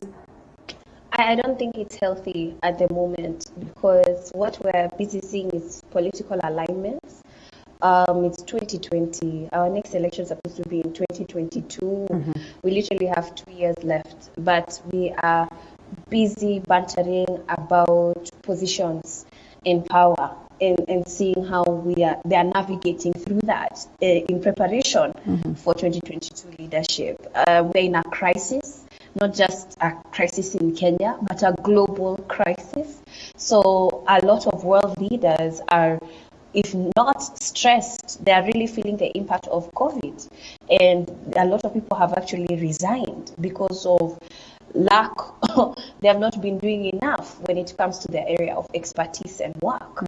But here in Kenya, we're busy focusing on the politics of the day. But also what's concerning is the fact that as a citizen, you as an average individual, you are completely chastised from public gatherings. People are being arrested in homes, even somewhere they've done social distancing. But then seeing these images of politicians just feeling above the law, it's just like Animal Farm, where some are more equal than others. And it's very, very clear who those individuals are, who those people are who live above the law in this country. And so to be able to see those images being flaunted, the front pages of our papers are now talking about, associates or friends to Ruto are now out the door, and we're not having stories about COVID or people who are doing their best to fight this crisis, or educating people on what home care actually is, or understanding what it's going to mean for our schools. Like, we're not talking about the progress of other things that are happening, but in the political space. All right. The talks of change of the constitution are rife, Nerima. I mean, when you look at the constitution that we have currently, one that we've not implemented to perfection, one that we've not even quarter-way implemented, and we are now talking of a constitution, something that is equally, backed by the president.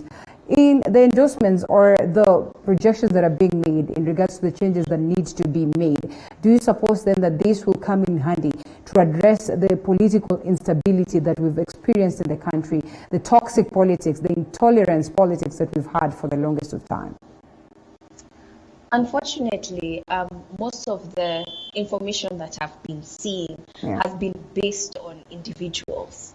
We're not talking about the future of this country. We're talking about now, the people that exist and how to make it suitable for them. And that is concerning that's the direction the conversation is having. The Constitution is now 10 years old. I believe that we're in a space where we can review it. What are the gaps of it? Because there are gaps that exist, including the fact that Senate didn't have a budget, but somehow they're supposed to be able to oversee governors who have access to accounts. So, there are some things that don't necessarily align perfectly in the Constitution that now, since we've had the chance to practice it, that we can now see ways of improving it. But what we're hearing the most is about executive, which a lot of times when it comes down to the grassroots, when it comes down to devolved governments, is far, far away from the actual individual, from the citizen themselves, and from having access to those basic rights. So I do believe that the Constitution is good. I do. It has a lot of loopholes in it. It can be improved. But I don't think that we are at a time to come and revamp the document and change it and try and implement new things. Because even with when BBI came out with some recommendations, and now we're supposed to be receiving now the final report soon. I was one of the few people who was encouraging other young people to read it. People were not reading it.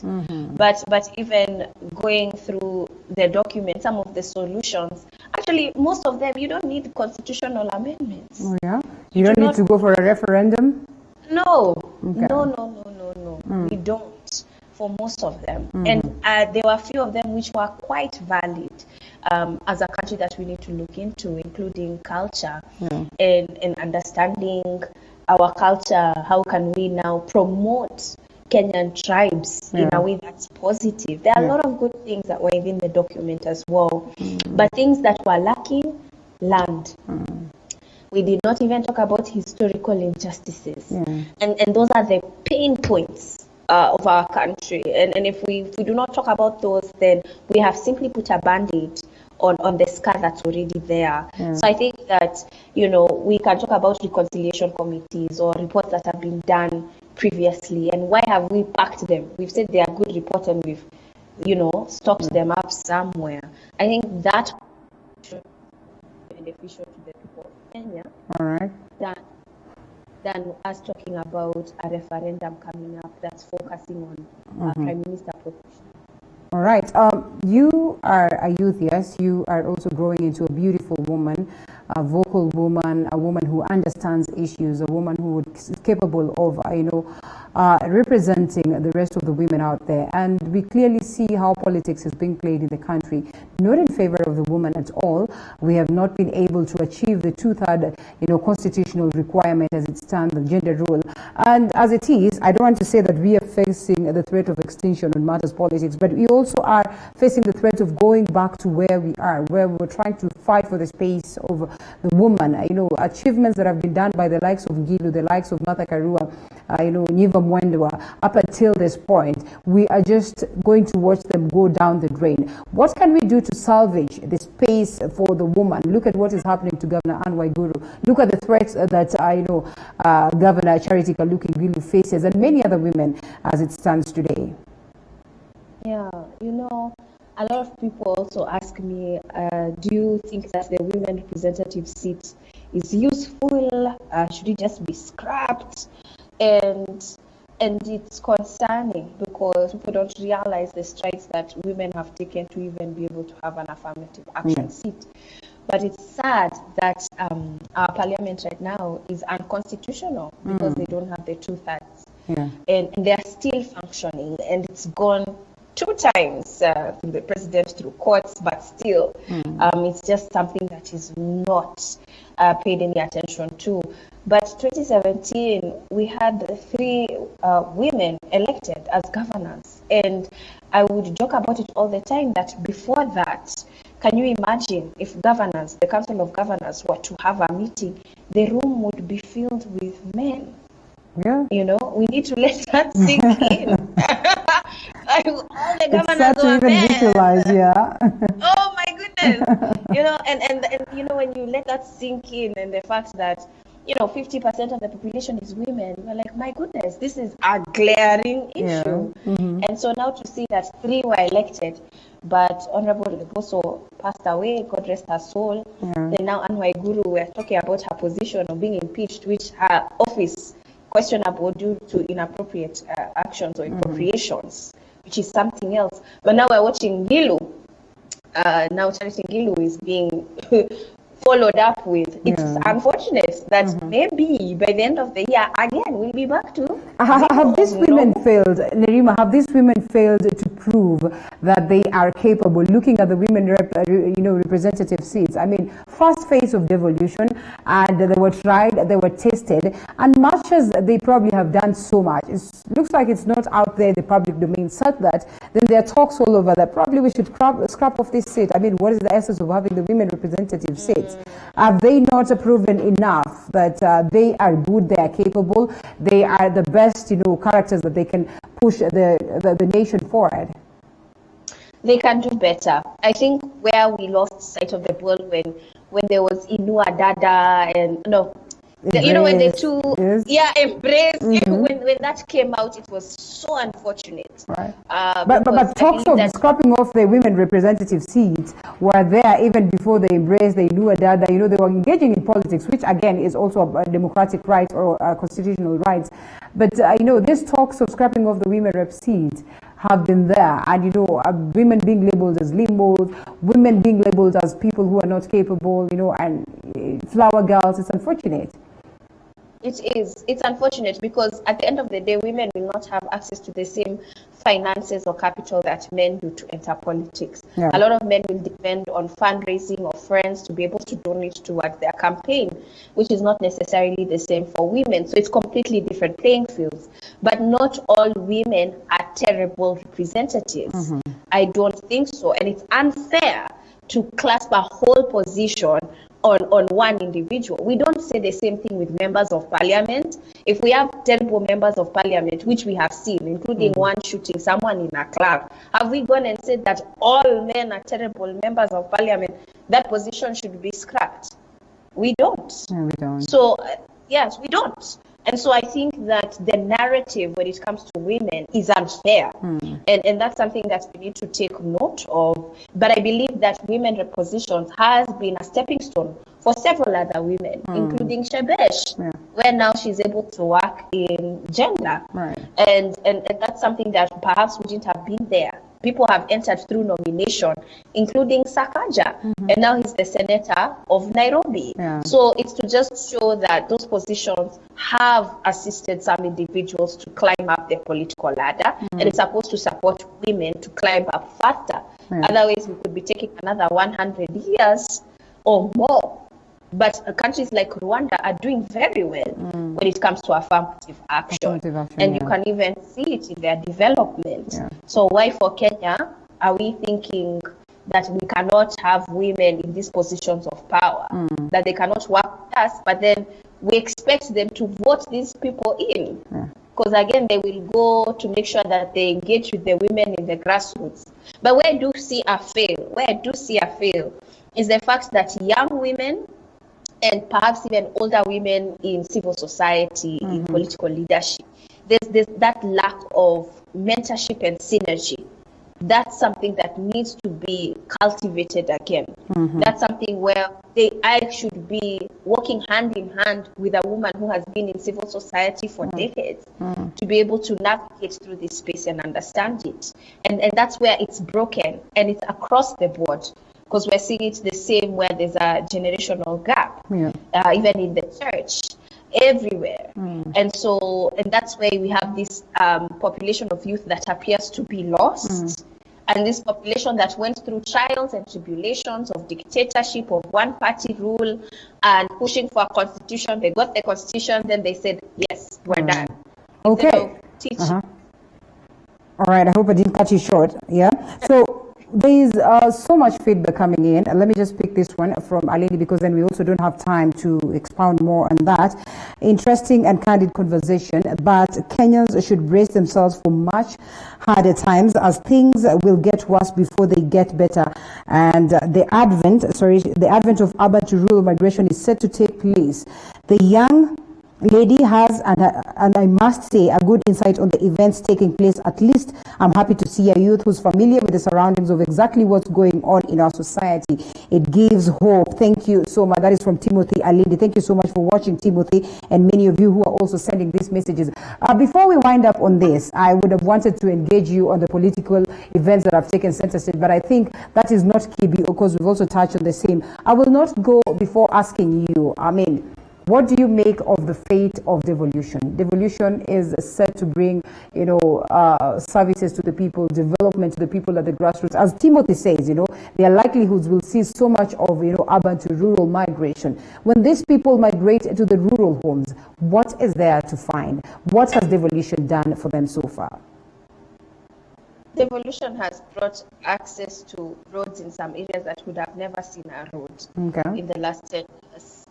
Including some infrastructure, including access to leadership. It's not perfect, that I agree with, but I have definitely seen changes in the community. The fact that now we're able to have meetings with community members to discuss plans, implementation plans of your ward or your county is progress in itself. It just means that people are not utilizing those avenues as well as they should be, which is also going to take time.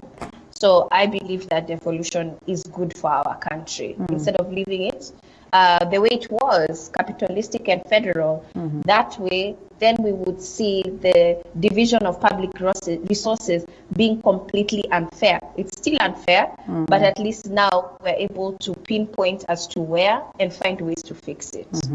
All right. It still suffers so much of a blow. It's still something that we're trying to figure out, just like the global fraternity is trying to guess on what to do with COVID-19. It's a clear indication that much as the crafters of the Constitution envisioned, a smooth ride into the aspect of devolution, it still faces some bit of troubles. What do we do to ensure that we are able to maximize on the potential of devolution, to ensure that it works for the people, to ensure that the leadership of the level of the county is good, that we do not devolve tribalism, we do not devolve corruption, we do not devolve the lack of accountability, and we ensure that, yes, we have the small governments, the county governments, and they're functioning very well, intertwining with the activities of the national government. The most basic is participation, understanding the ward that you're in, the representative that is over you, your MCA, and participating. I'm not telling people to know the whole constitution from the beginning to end, but there are certain sectors or sections that are very important to us, and just to get to know which those ones are to you, instead of allowing our political leaders to dictate everything for you. You cannot continue to live that kama amesoma kila mtu amesoma tuko sawa. We can't do that. We cannot do that anymore. All right. Okay, so moving forward, what then do we do to ensure that the youth are involved? Like I said, I asked that question earlier on how do we fight for our space? Do you suppose the youth are interested as it should have been? Because, you can be pushing someone who's not interested. So then that becomes troublesome. So in this case, do we have as much youth who are aware, first of all, of what is all about governance and leadership and change? And are they willing to go out there, go an extra mile to be involved in making this place, the country, a better place? The awareness is limited because I don't know if you remember, just before our elections, the president had said that civil societies have done enough voter education. They don't need, the public doesn't need education. Yeah. So some of the organizations that do that work, because it's not the government that's doing it, are completely underfunded. So when it comes to information, it's limited. So once young people are aware of this information, yes, they do show interest. I have seen them show interest, especially when you link it to their issues. The fact that your health facility, the one most accessible to you, especially one that's government run, it has no drugs, is a complaint in itself, because access to health is your basic health right. Article 43. A lot of people don't know. Access to education, access to employment. So I think that once youth know and then they learn the avenues to report and involve, they do get involved. But it's not possible to do it without you showing the initiative. It's not going to come to them at their doorstep. It means that they will need to attend these public fora. Right now, even governments, county governments are talking about passing budgets online. A lot of youth don't know. Even these policies that have been passed recently, they are asking for recommendations online, on an email, just responding to an email on a particular bill. A lot of youth don't know that. So it's also changing. COVID has changed the way the public is being asked for feedback. But there's also methods where our governments have skipped that process. When Nairobi, when it was changed from the county government to NMS, they completely skipped public participation. But that's how you're able to see organizations being able to take that matter to court. But a lot of youth have no clue that that's actually happening. And that's a process that's occurring currently.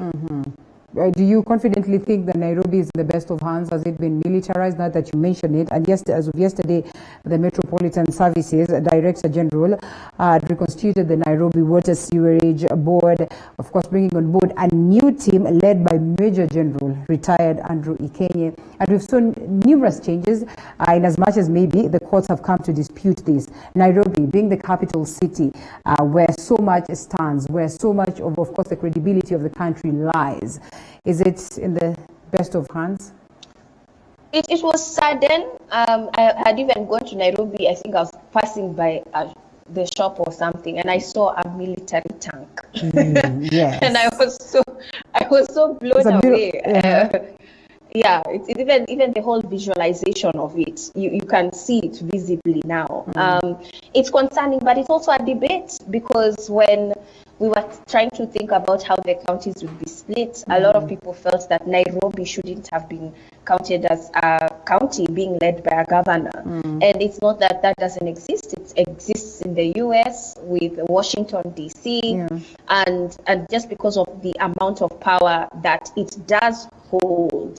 I don't know if militarization was the solution, but I do think that when it comes to the organizing of Nairobi, it does have to be different because it is the capital, and also because it's, as much as we talk about devolving and devolution, there are still main aspects of our finances and decisions that are made in Nairobi. We haven't necessarily moved to the counties yet.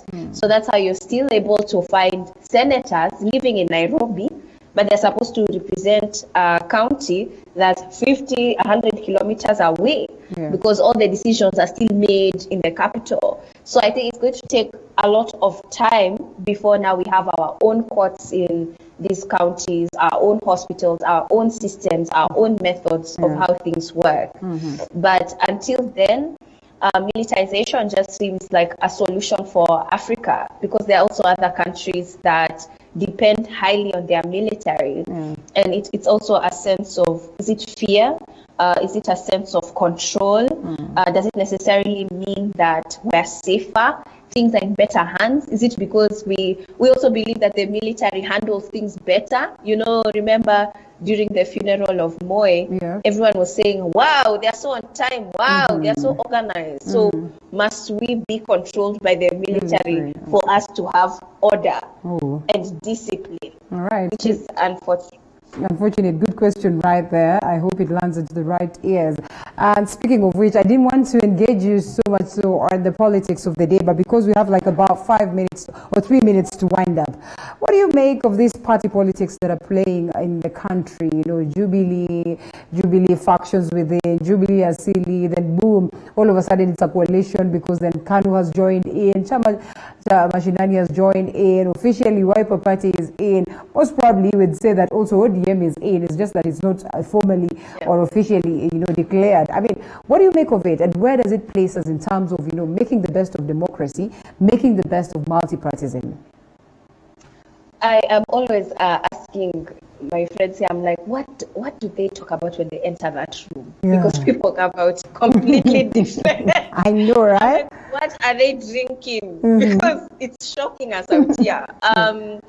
But I think that it's a little bit concerning. It's good that we're seeing unity, considering that it was so divisive after the election.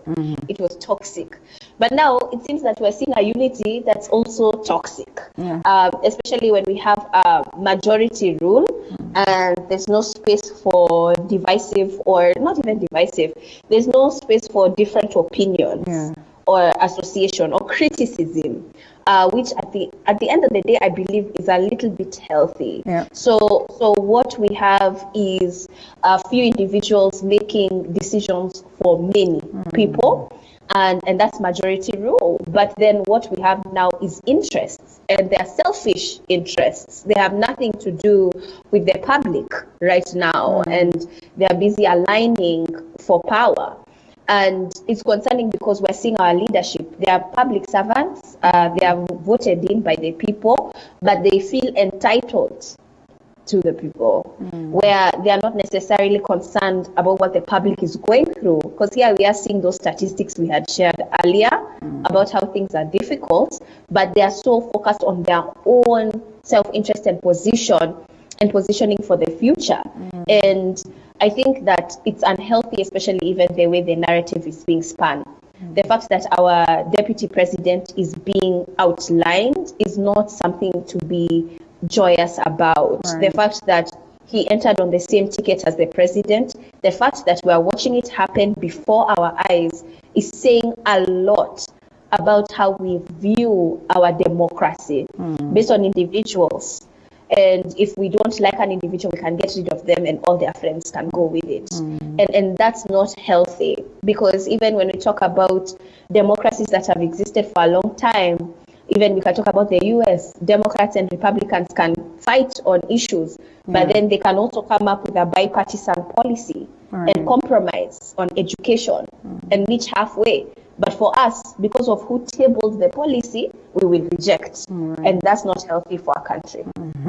Thank you so much there, Nirima. And speaking of course, the sidelining of Deputy President William Ruto, just taking at what is trending right now on Twitter, one of the hashtags indeed is Ruto's downfall, another hashtag Raila, and another hashtag profiling Kikuyus, technically what we've been discussing. And also a sad one right here, the demise of Lady Maureen, Ohangla singer, commonly known as Lady Maureen, but her name is Maureen Achieng, has just passed on. So we wish her, I mean, we can only say that her soul may rest in eternal peace.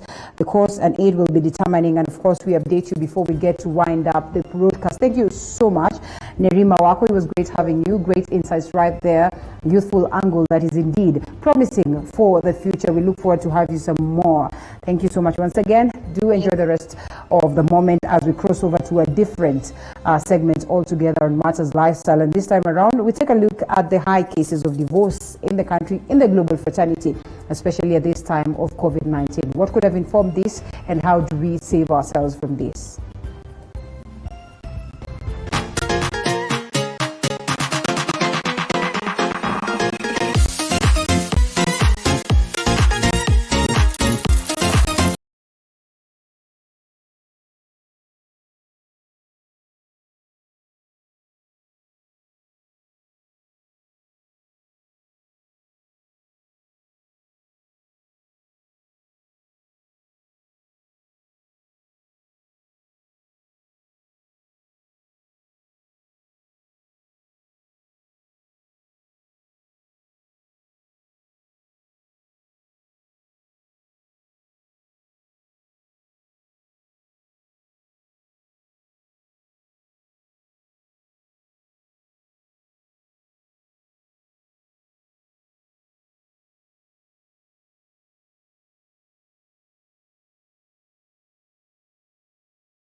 All right, welcome back to Morning Cafe, the very last laps of the show as we delve deep into matters social life. And today, we take a look at some of the reports that have been projected right now as we deal with COVID-19, and the number of divorce cases in different setups across the globe are on the rise. This courtesy of COVID-19. As one would say, a majority of families are not used to being together, cocooned in one room, and then officially COVID-19 rendered us at this particular point. Some have celebrated this, but also there are others who are, lamenting and crying foul in regards to this. So joining me is psychologist Nancy Rahab to just tell us what could have pushed us to that level. I mean, is that how much we do not value family? Is that how much we dread family? Is that how much we really want to be away, yet the core value of family, the core value of marriage is to keep us together? Okay, I think it's a key indicator that we don't know each other as spouses, because once you isolated together, you tend to learn more about each other, and maybe you don't like some of the aspects that you discover about your spouse, and that is likely to even cause more chaos. Yes. So years, like say you've been together for 7 cool 10 years, 20 years, and you say it's hard to always learn your spouse, like every other time is a learning experience. Honestly, we can have people who stayed together for as much as 20 years and they would still say that they don't know each other. What I would say is you learn new behavior, you also unlearn behavior. So maybe someone has picked up behavior that you really don't like, and you're like, I didn't bargain for this. And those are some of the aspects that you're able to see. And also, how do we deal in crisis? How are we supposed to even relate in crisis? And how are our interpersonal skills? Because that is very vital. Okay. Yes. All right. In such a scenario, then there is also that aspect of the children and all that. We've not started the conversation. We're just starting.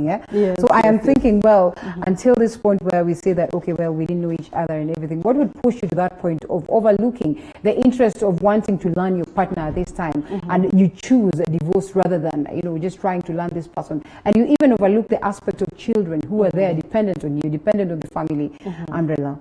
When people are undergoing a crisis, most of the time you think about yourself first. And some of the interpersonal skills you might have learned don't really work, like patience, dependability, responsibility. You're just thinking of how awful this person is and not really looking at yourself first. What am I doing to make sure that this thing is working, or what am I not doing enough? Yes, so it's just that this person is the only one you can see, so you pick on this person and you're seeing all the bad things or aspects that this person has. And remember, he's also in the same crisis just like you. Some have lost jobs, you see, and maybe you married this person because of the job he has, the income that he has, and now it's no longer there. How do you cope with that?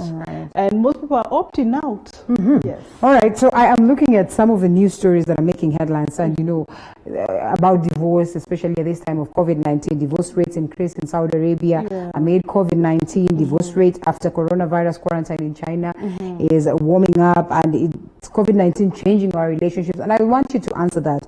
Is COVID-19 changing our relationship? The pandemic has slowed down, has slowed the divorce process. Here's what to expect. So again, because the court processes and everything are not there. So it is a little bit slow. So again, in as much as you really want out, you're forced to be together with this person. So what could be the dangers of that? So before we even delve deep into some of these stories, I mean, has COVID-19 come to change the relationships that we enjoy? I think it has, because you spending more time with your spouse. And in most cases, some even work away, now they are home. Some are here for maybe just the weekend, and they work far from home. Or they leave so early and come back so late, you don't even see them. But now with quarantine, they are there 24/7. You're able to see how this person brushes their teeth, how they, they use the toothpaste, how, they are all over your face. So can you stand this person? And remember, most people are not friends in marriages. They don't even know each other. You don't even you don't share hobbies, which is important because you have all this time and you don't even co-parent well. It's me against him or him against me. And now that COVID-19 has brought us together, instead of that making us have quality time together, we're fighting more. Yes. All right, now that it is here with us and the numbers are already projected, probably we did not envision this, we did not prepare for this, and it is here with us. Before we even talk of how we can avoid such occurrences, what can we do in this time when, of course, we witness these numbers of divorce cases on the rise as it stands? Yeah, I think first of all is to look at our expectations. Why did I get married? What do I want from this man? And if it's not there, how do I cope with that? And we also need to come up with new coping mechanisms. Since we are in a crisis, we can't travel. You know, most of the time people take a vacation, they go and bond. Now that is not likely to happen anytime soon. So how do we even cope or live with each other amicably and communicate better? Starting with you, how are you feeling? Tackle your feeling and address to the other party. This is how I'm feeling about you doing A, B, C, D. Instead of attacking the person, attack the issue. All right, speaking of which now, and this one that we are touched on, the pandemic has slowed down the divorce process. Before we even come into it, first of all, upon realization that there's so much that you do not know about this person, there's so much that you cannot stand, on this person, and you literally want out. As a psychologist, at this particular state, what is one supposed to do? I mean, as they deal with themselves, I mean, what is this crucial thing that they're supposed to do? One, maybe to try and salvage and save the situation. Or two, would you advise that you should just proceed? Because now when you realize that it's bad, it's toxic, it cannot be managed, is it okay and wise to proceed and divorce this person? I think first of all is reevaluate your expectations. Because if it's money, can you stand without money, and is that the end of life? Or if you do have other options of economic, whatever, sustaining yourself economically, and even about your children, is it really about money? Do they need their father? Because having a father without a job and not having a father at all are two different things. And then divorce is really about you two people. It does not change your parental status. He's still the father of your children. You're still the mother of his children. So are you thinking about these children? Because divorce actually affects children more than the partners. Yes.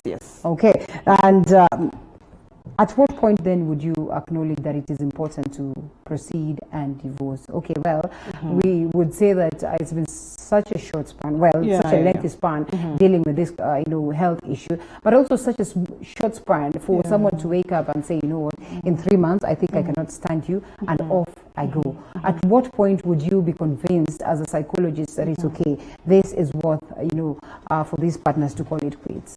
I think when it's abusive, and not just physically, even emotionally, because someone can really abuse you emotionally that you end up depressed, even lead you to suicide, and such things. That is very toxic. If you cannot communicate with this person at all, I think then there's no way forward. But if you can put yourself aside and try and communicate, or even ask for help, professional help, to be able to communicate, because I think communication and cooperation is what makes a marriage work.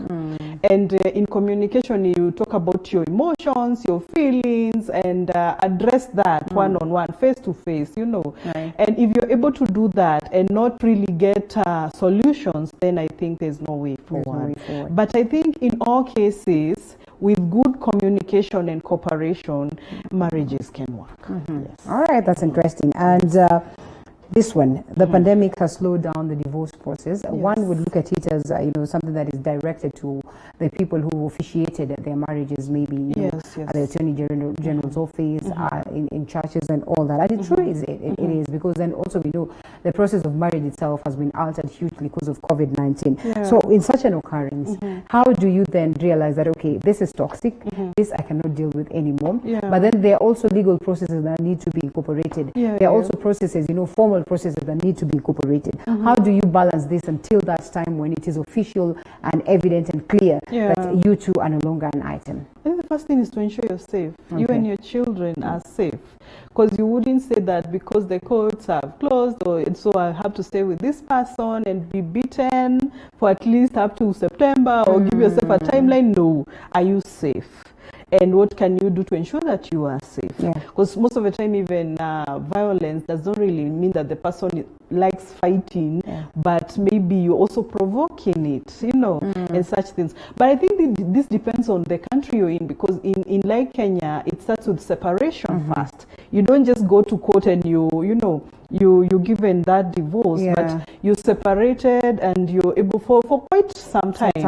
It's not just a few months. Like we've been having COVID for the last, I think, 8 months or so. 3, 4. Okay, well, in the country officially would say like we just hit 100 days. Yes, 100 days. Yes, the other day. So now that will take a longer time. So you need to separate yourself from this person if he is physically abusive, and then you're able now to even think straight through things. Can this work, or this is the end of the road? Divorce is not something you just wake up and say, I'm going to divorce this guy. No, it's a long process, and you really need to be very, very sure whether you want to embrace single parenthood, whether you want to co-parent with someone, or it's really like not something you wake up and just embrace. Yes. Okay. Interestingly, how people have come up with ways of surviving this tide, and they give you tips so smoothly, and how smooth ways of ending your marriage in the age of coronavirus, where divorce is harder than ever. Sincerely speaking, do we need this? Are they necessary? Some of these tips that we're actually talking about. I don't even want to delve deep into some of the tips that have been given, but as a psychologist, you probably would get to that point where you might need to give someone a tip, like you've just given us one. Ensure that you are safe. So what are some other key things that one would look at as as a smooth way of transitioning from this point to that point? I think if you have children, are their priority, because it has to be amicable for the sake of your children, because they are watching, they are going through the same process of separation with you. It's a loss for them, losing one parent and not being able to get to see them every single day. So how are they taking that up? Because that also leads to other things later on, or even immediately, like even getting into drug use, especially teenagers, adolescents. They don't take divorce kindly. So have you thought through that? Have you sat, even when you've decided let's divorce, you should at least be communicating. What will happen to so and so? What will happen to our property? What will happen to our economic status? Since now it will be one of us parenting. What will happen? Where will we stay? Because now the matrimonial home, it's no longer the home for everybody, and all those scenarios. Considering that now we are undergoing through the pandemic, are you likely to change residence easily? Are you likely to even get to a neighborhood that is safe for your children? Who will take care of your children when you're working, and all those scenarios? Because you don't want to expose these children to a hostile new residence, and or even you're not even sure of how safe it is just because you want to get divorced. Yes. All right, and speaking of which, again, as you are, pondering this, finances are key. Investments that you've put together are key.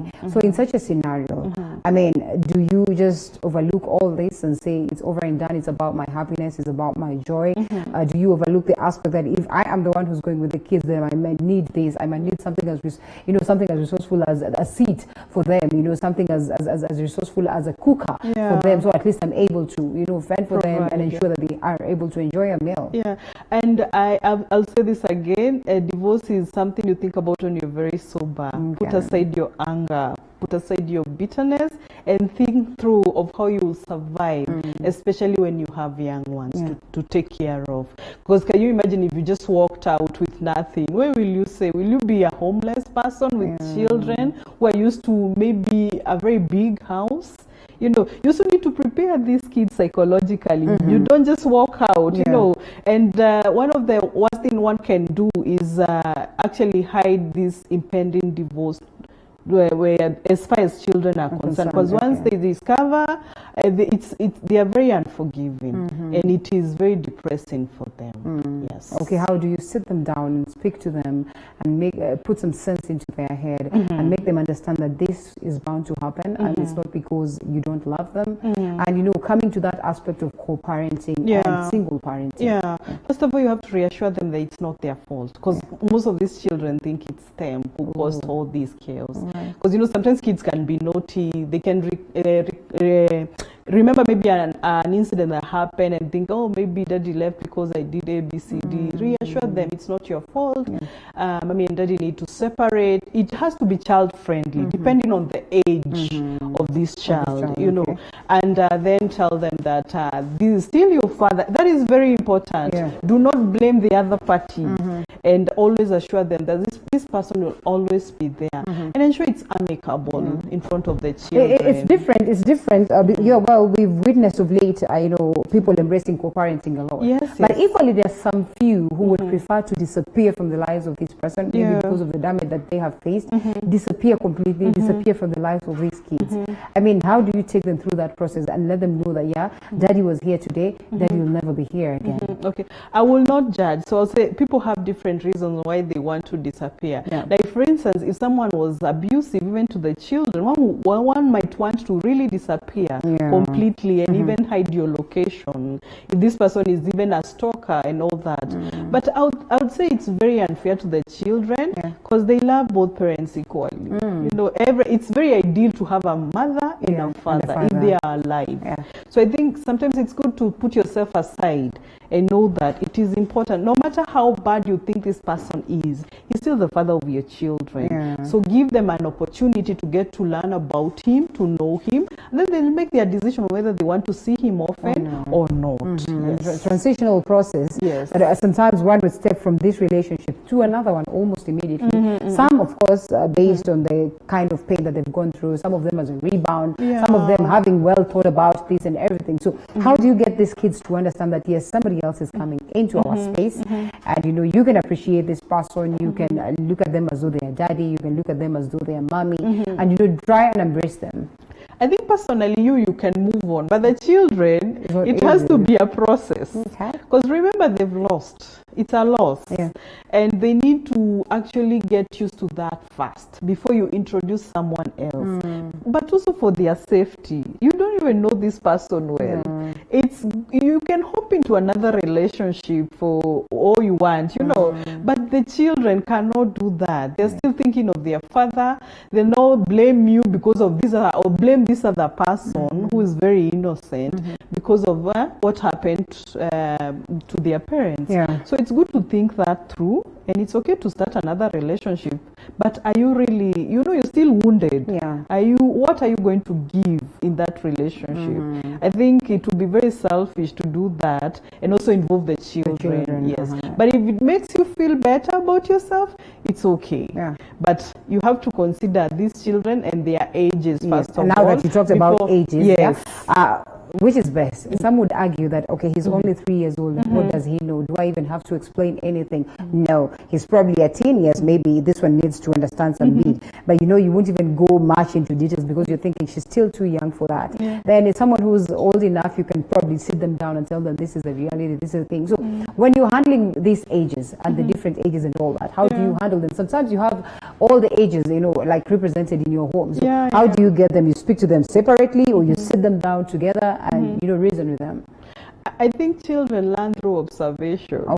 And if you keep bringing new people, they are seeing all that, and they are getting to see this as a norm. Would that be something you want your children to do when they are older? No. Because that is what you're modeling, and it's very important to know that. Like, you bring in a boyfriend this week, another one next week.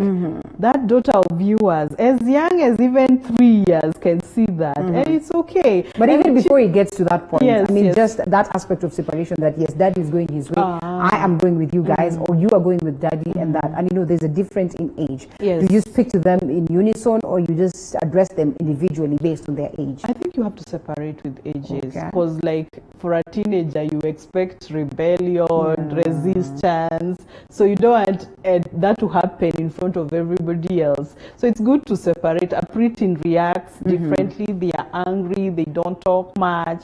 For a toddler, they really don't know much, but they'll still miss their daddy. And, you know, for them, they don't really know what is happening, but absence is felt.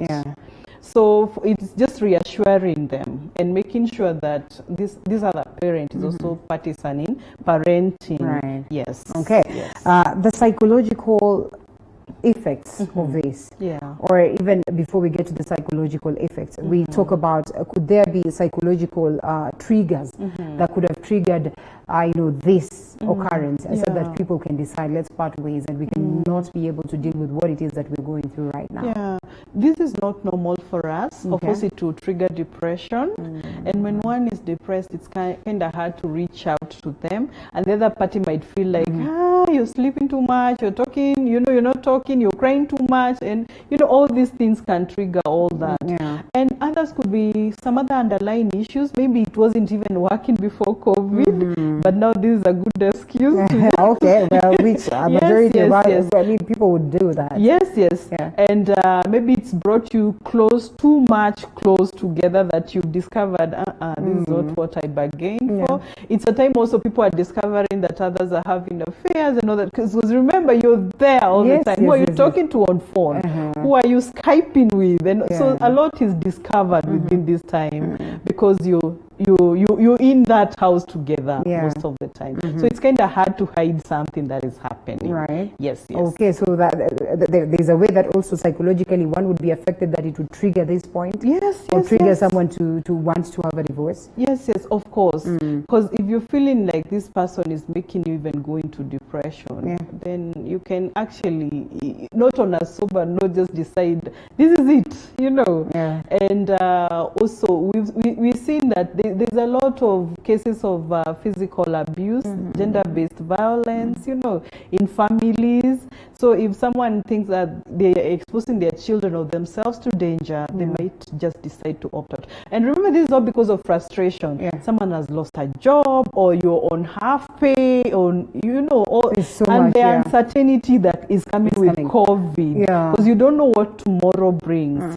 And maybe someone is also quarantined with some other relatives. It's too much for this man to handle, and all those such issues. So if they're not able to communicate better about it, then they'll end up making decisions that are not. Speaking of quarantine, some of them have, you know, with all this cessation of movement, especially in the country, some husbands were locked on the other side, some women were locked on the other side. So how do you also ensure that you balance that, keep the blaze, you know, alive, so you don't get to that point whereby you literally feel, you know, sometimes it's funny how emotions can react. They literally forget that it's because of COVID-19, and then you just feel like some remorse and anger towards the other person who's far away, and you probably wished that they would be close to you. I would imagine if someone was left with the children, they would feel overwhelmed. And maybe the other person is in a different town, they cannot travel. So you're here struggling with homeschooling, you still want to go to work. Maybe your house help has left. It's too much, it's overwhelming. But then again, I think it's good to establish a support system. Who is it that I can call upon when I'm overwhelmed? Who can I talk to? And also embrace professional help when you're feeling overwhelmed. And communicate with the spouse and openly, so that they know this is what I'm feeling, and maybe they are likely to reassure you, and your feelings will be a bit, you know, you'll kind of have a change of heart. Because when you're frustrated, you just need a reassuring tone, you know, and all that, and you'll feel better about, at least you know he is far, but he's thinking about us. He's able to talk to the children often. How are you doing? You know, are you assisting mom and all that? You feel appreciated. It's very, very good to appreciate your partner in a relationship. And you talked of a support system, and I would want to imagine that family, extended, you know, parents, his parents are key in this. So also at this point where you make a decision that it's over and done, especially for those who officiated this, you know, in the presence of the church, in the presence of the people, in the presence of your family, they all acknowledge that indeed you're coming together as husband and wife. How do you then involve them? How do you communicate to them that, you know what, it is officially over, or it's actually none of their business, it's about you and your spouse? I think divorce is really about two people. Okay. And then the children, because the others just have to break the news, and then you're able to talk them through the whole process. Yeah. And so if you feel like you owe them an explanation, right. yes, it's a very private thing. Yeah. So yeah, and it, you know, it comes with a lot of stigma also. Yeah. You're now officially divorced, and how do you deal how with are you even coping with that? Yeah. It's really you have to be okay with it in order to tell others. Okay. All right. And professional help, now that you mentioned Yes, it, yes, how yes. important is it in dealing with this, in getting yourself transition at such a period? And when, like we said, we're not glorifying this. If you're able to save it, please save it at a very tender age, an early stage. But if it's not, dealt with, then we have to proceed to that level of divorce. Yeah. How then that professional help comes? I think professional help is there for everybody. Even you as an individual, if you feel like you're getting overwhelmed and you cannot cope through a situation, it's good to call out to a third party who is not biased, who does not know you, who will not talk about you, after the discussion. And especially married couples. Yes. If you feel like you cannot communicate through an issue, it's good to seek professional help, because it could savage the situation. Yes, and by the time you're making that decision to get divorced, at least you'll be sure that this one we cannot talk through. Yes. All right. So thank you so much, Nancy Rahab, for the great insights. We look forward to more, because then these are social issues. They will always be here with us. How best we deal with them is very important. Is special because there is always a different experience. But also, on a psychological perspective, one would tell you that there are general ways to approaching some issues that are indeed very helpful, and that's the reason why we bring in specialists like Nancy. And now let's cross over to what is happening on the roads. Lots of feedback from the road users right from the morning time, and also we also have what is on Google Map. There's not so much on Google Map this morning because it looks like the roads are clear, but let's just take some of your tweets right here on Mathri route. So let's start from at least some of the past tweets. Good morning. IG, is the development house on Moi Avenue a designated Matatu stage? If not, can we dare this mess, or can we fix this mess? There's also many traffic police officers and many Matatus. While there's no stage here, everything is happening and it's troublesome. That is a tweet by Mohammed Bule 1, and that's there. And we come over to a different tweet.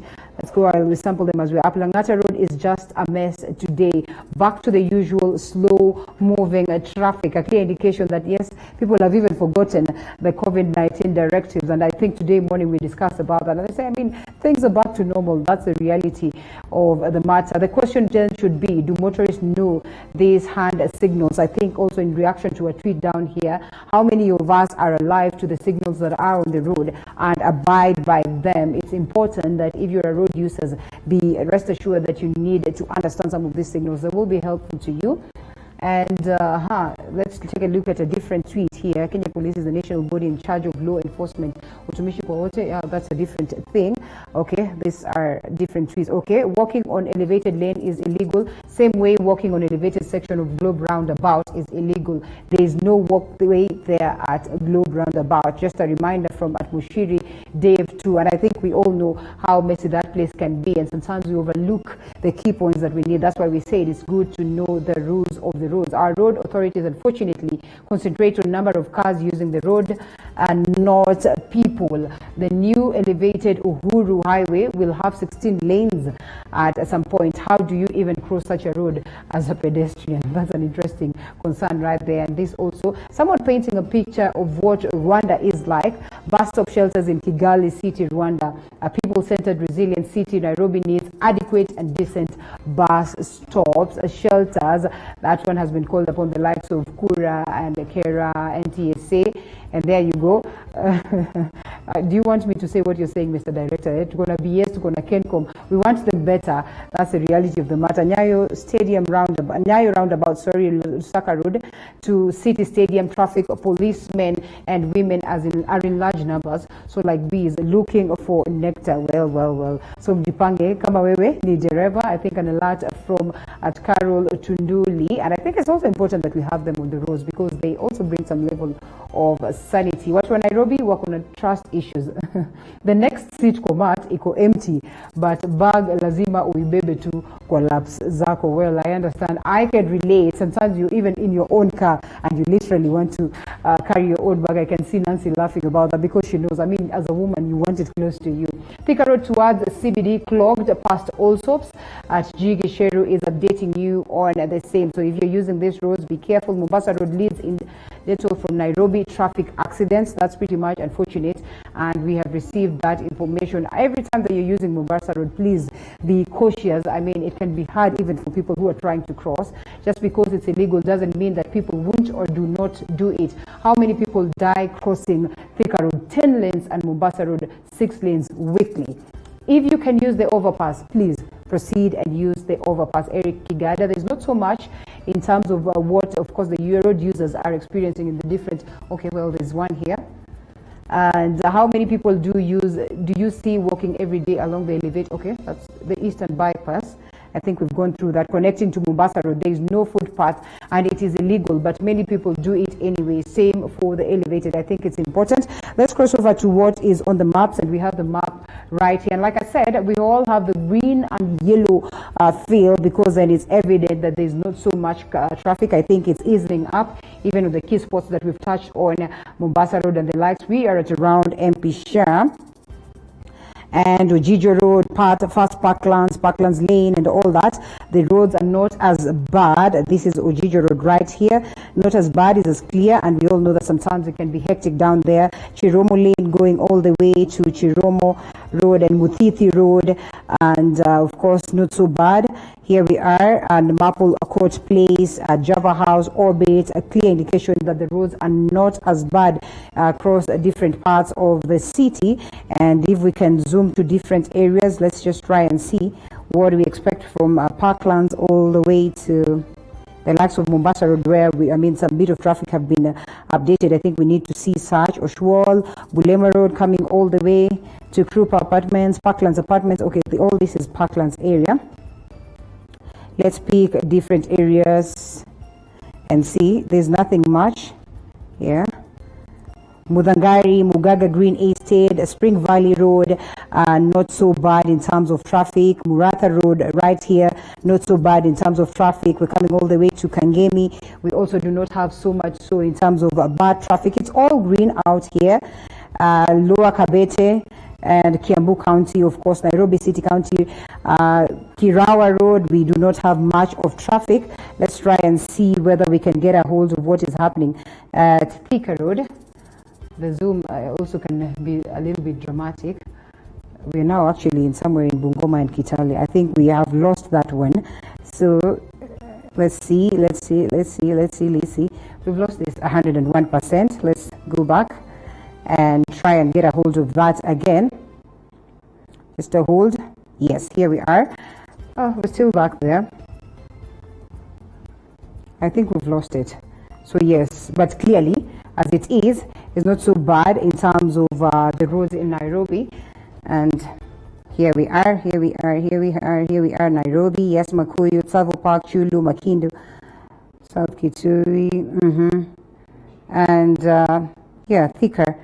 Thika, Riru, Kiambu Road, also not as bad. Here we are, that is Thika Road. And yes, here we are, yes, somewhere around Thika Road. And as you can see, it's also not as bad, as clear as you'd have expected it to be. So the road users are well catered for, especially across the parts of Nairobi. Not so bad. In the event that anything comes up, of course, we'll have more of that updates on our subsequent programs. But as it is, I think it's as clear as, crystal clear, as I would say. So that's more like it on matters roads and what you expect this morning. It was great having you from the word go up until now. I think Nairobi will be coming up next with Matukio Mtambuko. Hold it right here because there's still more news that is coming your way. Thank you so much for keeping it TV47, a morning cafe. We get to see you again tomorrow, same time, same place. My name is Linda Alela. Do enjoy the rest of your viewing. Bye-bye.